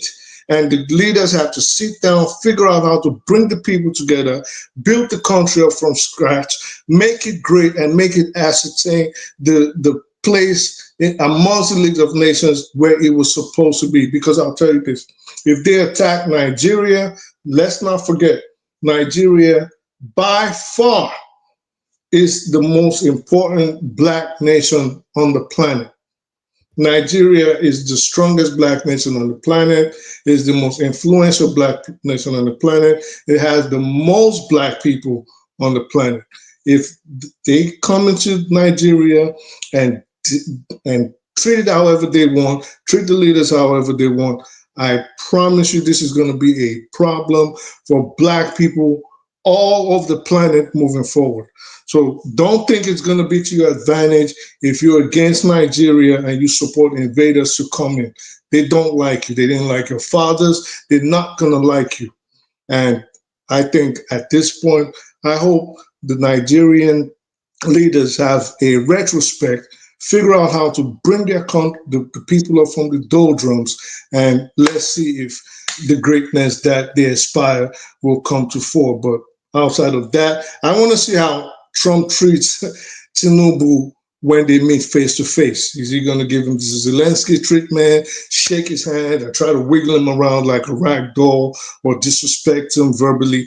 I want to see, but that'll be interesting. And I think Nigerians just have to, from the top down to the bottom, change their mentality, because I'll tell you, Nigerians do have a very, very, very funny mentality the way they approach issues. Thank you, Father, to allow this 10 minutes. Really enjoyed it. Thank you. 10 minutes. Support the diaspora voting. Please, your 1 minute. Why you want to let that one talk? Hey, come on there. You know, he was very. I did like his point of view. Today. It was very solid. You know, clear head. Yeah. Look, please, I'm begging everybody. You understand? There's this ego. You they beg me too? Yes, everybody. There's this ego that we have in us as Nigerians, that we feel we are just too much, and probably we don't see ourselves coming together on the same level with other people for the same struggle. You know, we just want to prove to each other that we are better than each other. Probably that's why we don't, you know, we can't reason together. So I'm pleading, I'm begging everybody, please, just try, have a change of heart and see Nigeria as your own property. That you want to defend your property. Let's just try. You understand? Maybe if we can see ourselves, you know, coming together, it might not be like, you know, riots or revolution like Kenya or Tanzania or Madagascar, but it might just be, you know, a same purpose. Like, no, we have to let the government do. Like I said, foreigners do the research. Yeah, the money, the remitter that they make from diaspora is enough to cover 5 state budgets in Nigeria. So how come we cannot have a say? Diasporas cannot have a say in Nigeria. If we can, our budget is about like 5 state budgets in Nigeria. Why can't we have a say? Now, so we be, but in our individual life, we want to show say we be our guy. We want to prove that we are tough, we are boss. We want to raise our shoulder when we see our mate, our fellow countryman. But why can't we just come together and show the same might and show that against our oppressors? Why can't we do it? Why? What is causing us to look elsewhere? You understand? Why we just having this power to drag ourselves down, but we don't have this power to drag the person who is dragging us down? We don't have. Why? And that is the greatest weapon in the hands of your oppressors. That is the greatest weapon they have against us. No, but no, it's not the weapon. It's just because you choose to give them the weapon and decide not to look elsewhere. You chose. Look, we should stop blaming. Let's take responsibility for once. You understand that if you fail, that it is your fault. Just take it. Nigerians don't like to be blamed. That is one that problem that we have. Nobody wants to be wrong. Nobody wants to be held accountable. You understand? That is our one problem. Just look. If they blame you, you will not die. If you take your blame and you do better, you will feel better. Once you take a blame and do better and change your way, you will feel better. You understand? So Nigerians, please, I beg. What is happening? What I'm seeing in the world, there's some things like I can't even say. Because of this social media, what I'm seeing, both the medical field, security, and whatever manipulation, whatever, trying to take where these people are going to put Africa, Nigerians, black race, where these people, what they are doing, they're planning to put us in the next 50 years. My brother, it not go good for your children or your grandchildren. I'm begging, please, for just no reason. It will not cost us anything. I know we are too comfortable abroad. It won't cost us anything. I beg. In the next 20, 50 years, please, there will be a great divide. And you're supposed to need that beg us now. Which one you beg? You need that beg us. Trust me, I beg. I speak it for diaspora voting to be begging like this. No, see, does he really need to beg us? He's saying the truth. Does he really need to beg us for what we already know? He's saying the obvious truth. Now. You should know better, but we don't. A lot of us don't. In the next 20 to 50 years, if we see their life, it's not go funny. Before we go end up for elderly home abroad, where nobody is going to take care of. That's why I attack Odi. When Odi will talk any small thing, he will say Igbo. You are trying to take everybody back. Fuck Igbo, fuck Hausa, fuck individualism. It hasn't taken us anywhere. The problem in Nigeria is not tribal war. It's a class war. It's a class war. The only tribe, the only two tribes in Nigeria is the rich and the poor. No other tribe. When they're sharing our resources, our common work, they don't preach religion. They don't preach tribalism. And you see them hugging each other, eating from the same plate. They marry. Their children are busy marrying each other. They are busy replacing. They never get sense. Every small thing. You want to draw yourself. It's okay. You are talking your 1 minute. What kind of wahala is this one now? Yeah, in Edo, Siri will soon replace Oshomole. In Port Harcourt, wicked student will soon replace Oshomole. In abroad, in Lagos, speak. Sheyi, we should replace Tinubu. We are busy fighting ourselves along tribal and religious lines. Unnecessary fight. 2050. Good night, everybody. Good night. Thank you for Mori, joining us. good night. He's a good sportsman. I like sportsmen that don't hold Okay, why? Thank you very much. I don't mind. You know, say I like your way. I like your style. Gentle, but dangerous. If they step on your toe, now, exactly. Let's so For yes, Nigeria, let's bring Evolve in. I hear you support the diaspora voting. I really do hear you. I hope a lot of people heard you. Evolves, you appear to have touched a lot of nerves amongst a lot of Nigerians. Who knows? Maybe you'll be able to communicate some knowledge to them. So, what do you make of this Trump threat to the country? Now, my thought. Yes. Some people are happy to see Tinubu's head on the spike, even if their own will go on that spike next. They'll be like, yes, as long as he goes, I go next. Because they hate the government of Nigeria so badly that they are fine with America coming to bomb our country. So what do you make of it?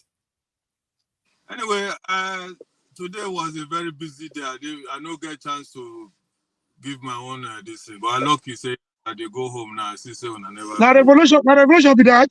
Now me, my brother. I need your contact badly, please. We have something to share. I have something to share with you, man. There is something going on. Please, we need you on board. If they go link you up. If you link up there. Okay, if you say what in I want talk, I don't mention and hear one time. My brother Loco, they say they beg now. You see, say everybody don't begin the fear because we don't see the dream, the prayer where they pray what happen. People begin beg, people begin the patriotic, people begin talk, oh, in our country, all of us have to unite. Just because the prayers of the poor Nigerians don't nearly want answer. Trump want to intervene in Nigerian poor people's problem. When I begin, the people just scatter. Forefather, I was listening the whole time. You just beat around, disturb everybody. We have been, and let me just say it, I don't have nothing against anybody. Everybody gets their own views. And I respect the program, have your say. So I know anything where anybody talk, no problem. But now listen to my own, if now give me a few time. And I know why make anybody disturb me or tell me, say, what's in they talk. I'm just talking my own view, if you allow me. You see, Nigeria, Bob Marley sing song. He say you can fool the people all sometimes, but you can't fool all the people all the time. Nigerians has been fooled all the time. People go talk, say Nigerians, they collect 5,000 to vote. So already telling us, say now allocation, they allocate. They go tell us, say you people sell their vote. Last election, nobody sold their vote. Toby win. Did they give it to him? No. Now, they are telling us now, say, Tinubu don't tell us now, say, the election now go happen next year. You know one follow the normal rule, or nobody talk of that one. Oh. And nobody can challenge him. Waiting Tinubu talk, he must do him. So that 2027 where will they talk? He don't bring her down to 2026. Where go happen? When nobody don't prepare. Peter B never even get where he did. For me, my dream in my life, why they pray in my lifetime, be say, make somebody take over Nigeria at least for good 20 years. And repair Nigeria and then give it back to Nigerians. If we the way say Nigeria, like my brother Loco was begging, oh, I beg, make we come, make we do this. Diaspora voting, how many years we done they talk about? Did they answer us? Will it ever happen? It will never happen.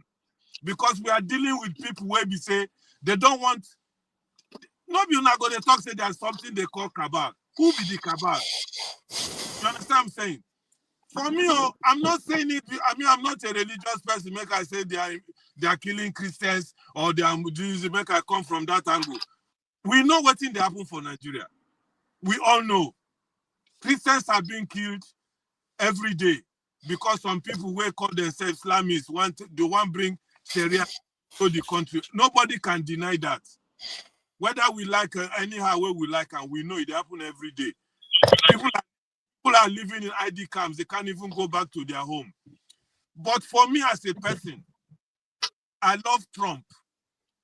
And Nigeria, as one of the most populous African nations, as all of us know, not only 1 or 2% of those Nigerians they enjoy for that country.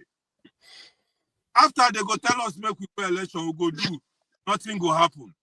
Go to court, latest version, nothing go happen. Now we see somebody where get interest in Nigeria to come help us remove these bad people. Una see they cry, say, una no want her. Now we want the patriotic. Patriotic to the people killing the country. I tire for una sometimes, especially for father and that Islamist where they come here sometimes. He go just come here and pretend like we say we don't know him. What even they call that brother?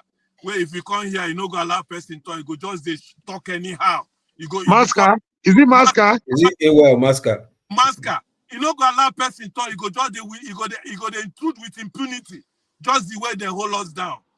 Today all the hammer before they call una just do the wayo small time he escape. My brothers, what thing I want talk to tell una good night be say, whether we like it or not, if really inside our heart we love Nigeria, my brother, we need invasion of any kind. Make it come from China, make it come from Trump, make it come from the military. We need to change that country so that the country go come back. Look at the place where they produce oil for Nigeria, where the wealth of Nigeria is coming from. My brother, I don't know how many of you we don't visit that place once. People go, they say they get oil well for where oil come out from their own country. They go tell us say they get oil wells. People in the north go, they tell us say they have oil wells in the Niger Delta. People who get the oil go there, they are dying in poverty. Good night. Thank you. So based on the listen, your statement just now, is gone anyway. I may be disappointed by that because he appears to be quite a charismatic person when he talks about the hypocrisy of many Nigerians. Where did he get the idea that I was lacking support for Nigeria's national security? No man, you don't mean like you don't people go to Kenya for you. Where did he get the idea that I don't support Nigeria? I've always been advocating Nigeria's national security. For fathers, give me 30 seconds. Just 30 seconds. Let me finish what I'm saying, please. Okay, finish what you're saying. All right, thank you. There's a point I think I just on purpose refrained from speaking about it because I know some people get mad when I start talking about it. But listen, if you go on the internet, if you use social media, which I know Local P uses, you would notice that all the algorithm shows in the last month was just anti-Islamic rhetoric, right? Exactly. And then in the last week, it has been Nigeria. So it's Nigerian anti-Islamic rhetoric, and they're switching the algorithm to blast all of this out. Why do I say this? We also have to realize that this is all a distraction, right? I didn't say because we don't talk about America, we don't talk about, this is also all a distraction. From the Epstein files, from what's happening in Gaza, and like I keep repeating, you cannot love Black African Muslims more than you love Christians, more than you love the original Gazan Christians. Those are the original Christians. That's where Jesus is from. Yeah. So they're distracting. But whether they like it or not, the government is going to reopen. We have a shutdown right now. It's still going to reopen. And then we still have to discuss about the Epstein file because the one vote that the Democrats needed we already have that lady, I think she's from Arizona.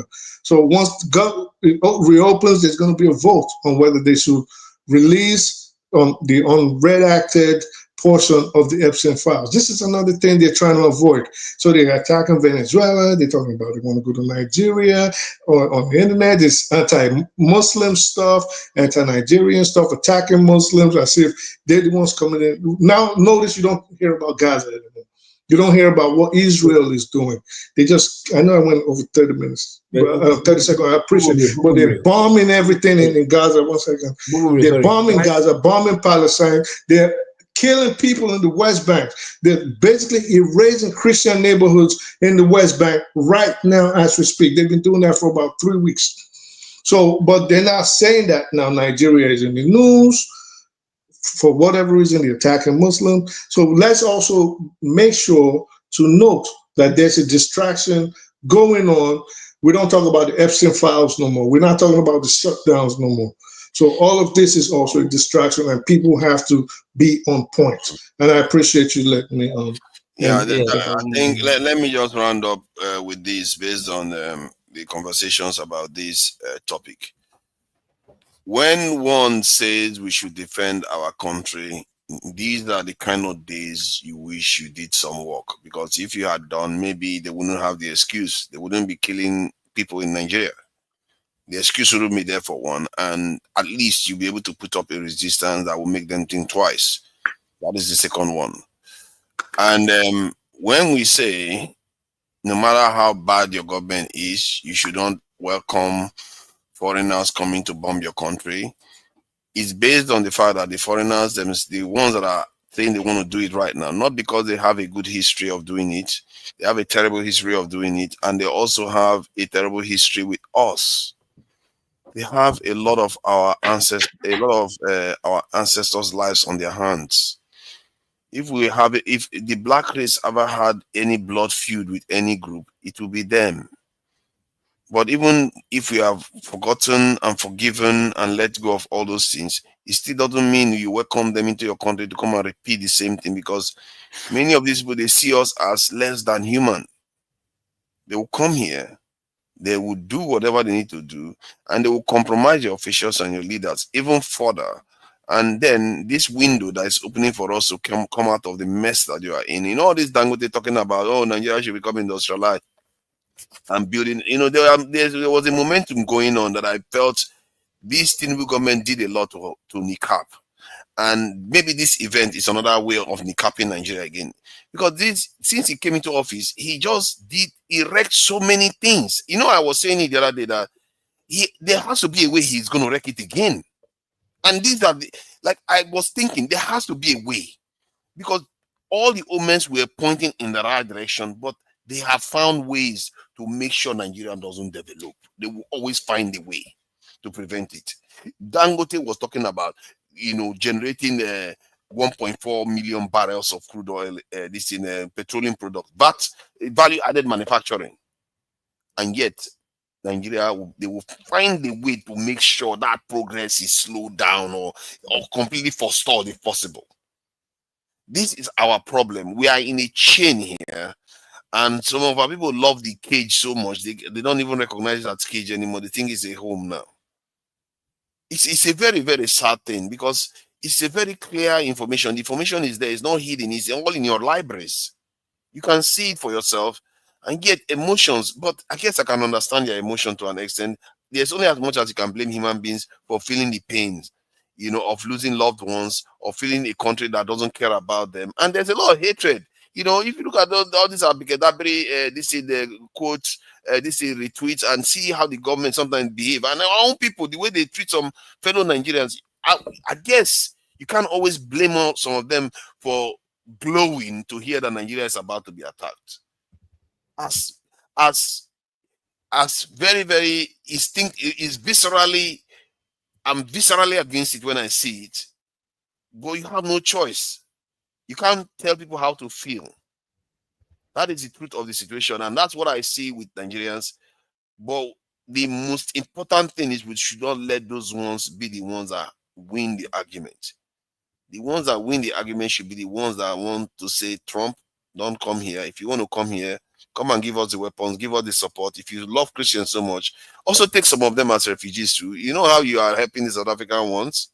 Maybe you should take some of our Christians, some of them that live in IDP camps. They've been there for a long time. Take them temporarily, even if it was 5 years, while we clear the mess out. Let's see whether he will take that one. You find that suddenly he doesn't like black people anymore. So we as Nigerians, we have to wake up to the truth of our situation. That nobody truly cares about us, and it's not their job, really. You can care about your tribe and care about your nation and care about your race and even care about humanity too. None of these things are mutually exclusive. Our people somehow have mastered the art of thinking that it is mutually exclusive. And there is no world I'm going to sit here and say our people should welcome foreign countries to come and bomb them, because it's human beings that are going to die. Our own people, our own family members, our own husbands are going to die. When that happens, then they will compromise us even more. What we should be doing is finding a way to get leaders that we want, secure our nation, do our value-added manufacturing, sell goods that other people want, buy goods that instead of buy from our own instead of buying from overseas. It's a very simple formula. The formula is there. Why get distracted because Trump suddenly announced that he wants to bomb, but suddenly everybody loses their mind? Let's focus here. Maybe Tinubu might go there and do a deal and buy time. But what kind of deal he does, God help us. I hope he doesn't go and sell the entire country out and comes back and does something crazy with the currency or something with the economy or cause instability. These people are crazy. I don't think that decision, what's his name, Babangida made to cancel the election is a Nigerian decision. People think it's a Nigerian decision. I don't think it's a Nigerian decision. Because the person they wanted to bring into office was advocating for reparation. Americans didn't like Jonathan because he didn't like LGBT things so much. Can you imagine how they will feel about somebody that is advocating for reparation? Charger don't connect to. So I don't think it's a Nigerian decision. After all, Abiola was their friend. Abiola was Babangida's friend. So we have to be careful. Some of the things that are happening in our country, it's not ours. Our leaders are too weak. They are too compromised. They are the collaborators that they left in office. They are the ones governing us. So they don't can I have say something? the need. Can I say something about what you just mentioned? Okay. Try to About that Abiola issue. Yeah. Yeah, that's why we have to be very careful. If Abiola was an Igbo man, right, they would think his mandate was truncated, his business was destroyed, his wife was killed, and Abiola was eliminated because he's an Igbo man. But he wasn't an Igbo man. So the system that is bad for everybody. So if we divide ourselves along tribal, religious, I'm Igbo, I'm this, they do it to me because I'm this, they did it to Obi because it's Obi. They're not doing it because it's Obi. If they could do it to Abiola, they can do it to any one of us. The same thing happened to Enahoro. Enahoro was of the minority stock. Enahoro could not dare do the things Awolowo and Co could do and get away with it. The Tafawa Balewa of this work could do.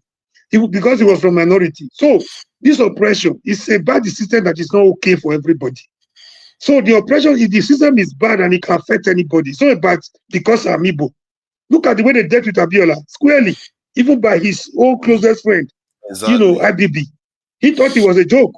There was a time he told us, he said the number of photographs, my photograph, Abiola's photograph in IBB's house are more than the ones I have in his own house. Even when we wanted, the protest we did will have yielded more result than we did. You know what he was telling us? Cool down, cool down. He thought it was a joke. He thought they were going to make him president. Even when Abacha came, it was an opportunity for us to press further. He was the one telling us to calm down, calm down. He thought they were negotiating for him. So if they could, his best friends in Nigeria could do that one to him. It's a bad system that is not good. Minority, just, we're giving them weapons to it's like you giving somebody, your enemy, AK-47, and we loaded the AK-47 just to, you handed it over to your enemy. That's what we're doing to ourselves. When they gather to say Igbo, they're doing this because of Igbo. It's not because they are Igbo. Nigerian system is bad and it's bad for everybody. Nobody is benefiting from it except for the few cabal. Less than 1% of us. And even those so-called, thank you for that. Even those so-called cabals, I don't know what kind of cabal don't want to make more money because they are losing money. The money that they have to share in 2020 it's not money. It's less than the one they have to share in 2040, 24. What kind of mumu cabal is that? Let me tell you the average Nigerian. That's why I said Nigerian is different from Africa. Our black is just different from every other black people in this world. Look, it's not money, yeah. It is having the ability to lord over other people. It's not money, because if it's money, many of them have the money to eat till they die. Their grandchildren eat till they die. It's not money. You see the power, this idea of who are you? Do you know who I am? Who are you? Shut up, they get out. I will lock you. I will deal with you. I will lock you in prison and nobody will see you. Yeah, well, they do that in China too now. Why don't they bother? Listen, they don't do that in China. Nobody will wake up to say, I'm a big man, I want to oppress this man. No civilian in China will wake up and say, police, arrest this man and go and put him in the guard room. Nothing will happen. Nobody will do it. It's only in Nigeria that will happen. That one idiot called councillor or what chairman or local government chairman, you understand, or even whatever, will just wake up, beat that guy, beat him up. You command, you that is a civilian, you command a mopo to beat another civilian because you feel you get power person. You understand? So it's that power, and they get that from the bottom, like councillor, even what chairman, councillor up to presidency. That is also Nigerians have even Nigerians who are not even in politics or who are not even in the military. They still have that, like, do you know who I am? I will deal with you. Every Nigerian wants to oppress each other. I think there is some truth there, and I find it, to be fair, that's one of the first argument that somebody has made that I find hard to argue against as a kind of counterproductive way of reasoning. It could be true. It's a way of perpetuating the same destructive behavior. And if you want to end something like that, then you can also argue that the women have a lot of power in this. The way you raise your children, you can raise your children to not see life like that, not to look to oppress people, not to look to be too egotistical beyond wisdom. You can't give what you don't have. Sorry. Yeah, you can start somewhere. If you don't have it, you can't give it. There's no way you start. How can you start giving something that you don't even have? You can't have. No. Let's not argue. No. This is a roundup, please. Otherwise, it's not going to go. I just want to round up. See, because we don't. You know, now UK is a funny place. You have to be. No. So the idea is that we always have people that have this knowledge within communities. It's just that they are not the ones controlling the narrative, and sometimes they are not even aware of their value. And I think we have to start understanding that these people are important, and they too should know it, and they should start inculcating it within the next generation. Because if the next generation start understanding that, don't be too egotistical beyond reason. Understand that if your nation does better, your tribe will also do better. Even if the next door neighbor may do better than you, but by and large, the tribes do better instinctively. They need to start understand that instinctively, that your nation is your shield. That's your after your tribe shield, your nation is the next one, and your race is the continent, and maybe your race is the other one. So that's how every people exist in this world. It's not because you hate other people. It's just because, just like every parent, you protect your own children. It's not a bad thing. It's the right way to reason. And we have turned tribalism to a toxic thing. Tribalism is supposed to be just like the way a parent cares for their child. You're supposed to care for your people that you have similar cultural affinity towards. It shouldn't necessarily mean you hate other people or you want to dominate other people, because that is counterproductive to your interests in this context. So I guess that's too much big language, but it doesn't help us. If the nation does better, everybody does better. I don't see Scottish people complaining. I don't see Irish people complaining that they are suffering, because the United Kingdom is doing fine. That's how it's supposed to be. And many states in America, they are not equal. California is richer than other states, but by and large, America is doing fine. That's how it's supposed to be. So thank you all for joining me. I really appreciate it. This was Father, just 1 second. Another angle to this whole issue. There was a donation made by Tinubu to Kamala Harris campaign. So Trump has not forgiven this guy. So all this is you are looking, it's not just about the threat alone. It also has a big implication for 2027. So I'm looking at if care is not taken. I know the guy is a good negotiator. Most of them are transactional in nature. They want to threaten him. They don't want him to come back. What happened to Jonathan under Obama may be in the offing for Tinubu. So he can negotiate. He's ready to give anything to retain his power. Also, plus and minus, Nigeria is going to beat the loser that guy for it. comes back smiling, then he know they have given him the Aso Rock again for 2027. So thank you for And joining. he has sold Nigeria. He has sold Nigeria out. Oh no, he had sold us a long time ago. He's been doing that. And he's ready to give anything to protect his interests. He's one man that I believe he's a Machiavellian to the extreme that he will do anything. He doesn't allow his feelings to override his interests. He's not that kind of person. He doesn't allow tribal or national affinities to. I don't think he is that kind of person. I've not seen it in him anyway. Maybe he does, but I don't think he will say, "Oh, my nation, I have to try." No. He will just say, "You know, what do you want? Take. As long as you give me this, the people can suffer. You know, they will be fine. They will suffer a bit, but they'll be fine." That's how you will see it. Somebody that went to Dubai and put his first son as the first protocol before ministers in summit. He went for UAE. What do you think he cannot do? Thank you all for joining us. Yeah, they are heartless. So let us not kill ourselves over them. They are the same. Thank you, man. Have a good night, everybody. Local people, bro. I appreciate you. Have a good night. Thank you. And I have to apologize to some of the people that felt aggrieved by my actions. No, just say me. Just apologize. Just say me. You insulted me. You were busy kicking me out like a toy. Yeah? Okay, I know you guys don't like my voice. My voice, no matter the substance in it, you guys don't want to listen because the voice is bad. My voice is not very good too. My voice is always like tough. No, you two don't like my voice at all because if I know on your side, you see me as a threat. No, I'm not your threat. I say the truth, no matter how bitter it is. I don't have problem with people having views, to be fair. The way you started, you made it look as if anybody that does not toe your line is an enemy. That was a very bad one. No, the one so what if you give you Aso Rock? Is that how you're going to manage everybody? You're going to kill everybody. Says I want Aso Rock. If you give me Aso Rock, you're going to kill me within 4 years. I assure you. Because you're going to finish all of us. You're going to silence all of us. You guys are going to kill me within 4 years. No, you will be worse than Adolf Hitler. You will be worse than Hitler. But by the time I'm done, you will have a country that is defended. You're going to have good health care. Nuclear weapon. Here we go again. Have a good night, too. You hate me. But nonetheless, you get everything you want. I would trade that one. Nuclear weapon. Won't you trade hatred of the people? Where people cannot feed. It's like telling a baby to run a 100-meter race when he cannot even crawl. I beg you, carry your guy, your DC, go there. You say Hitler is evil. After Hitler did what he did, what happened? America helped them develop their country.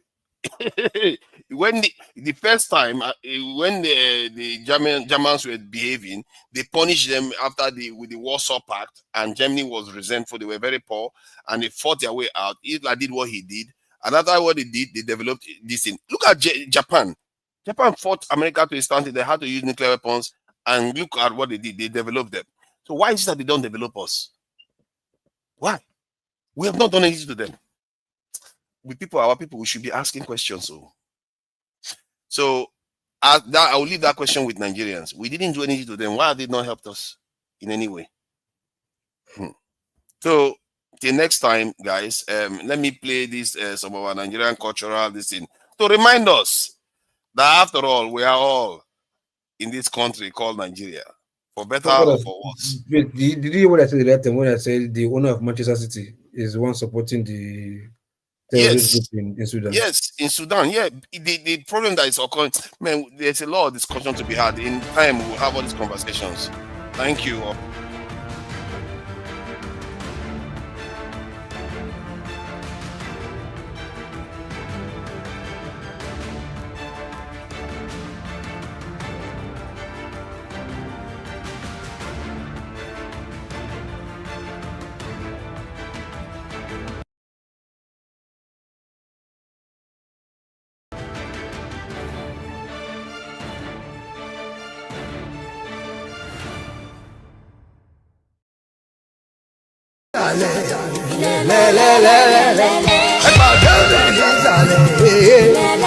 Le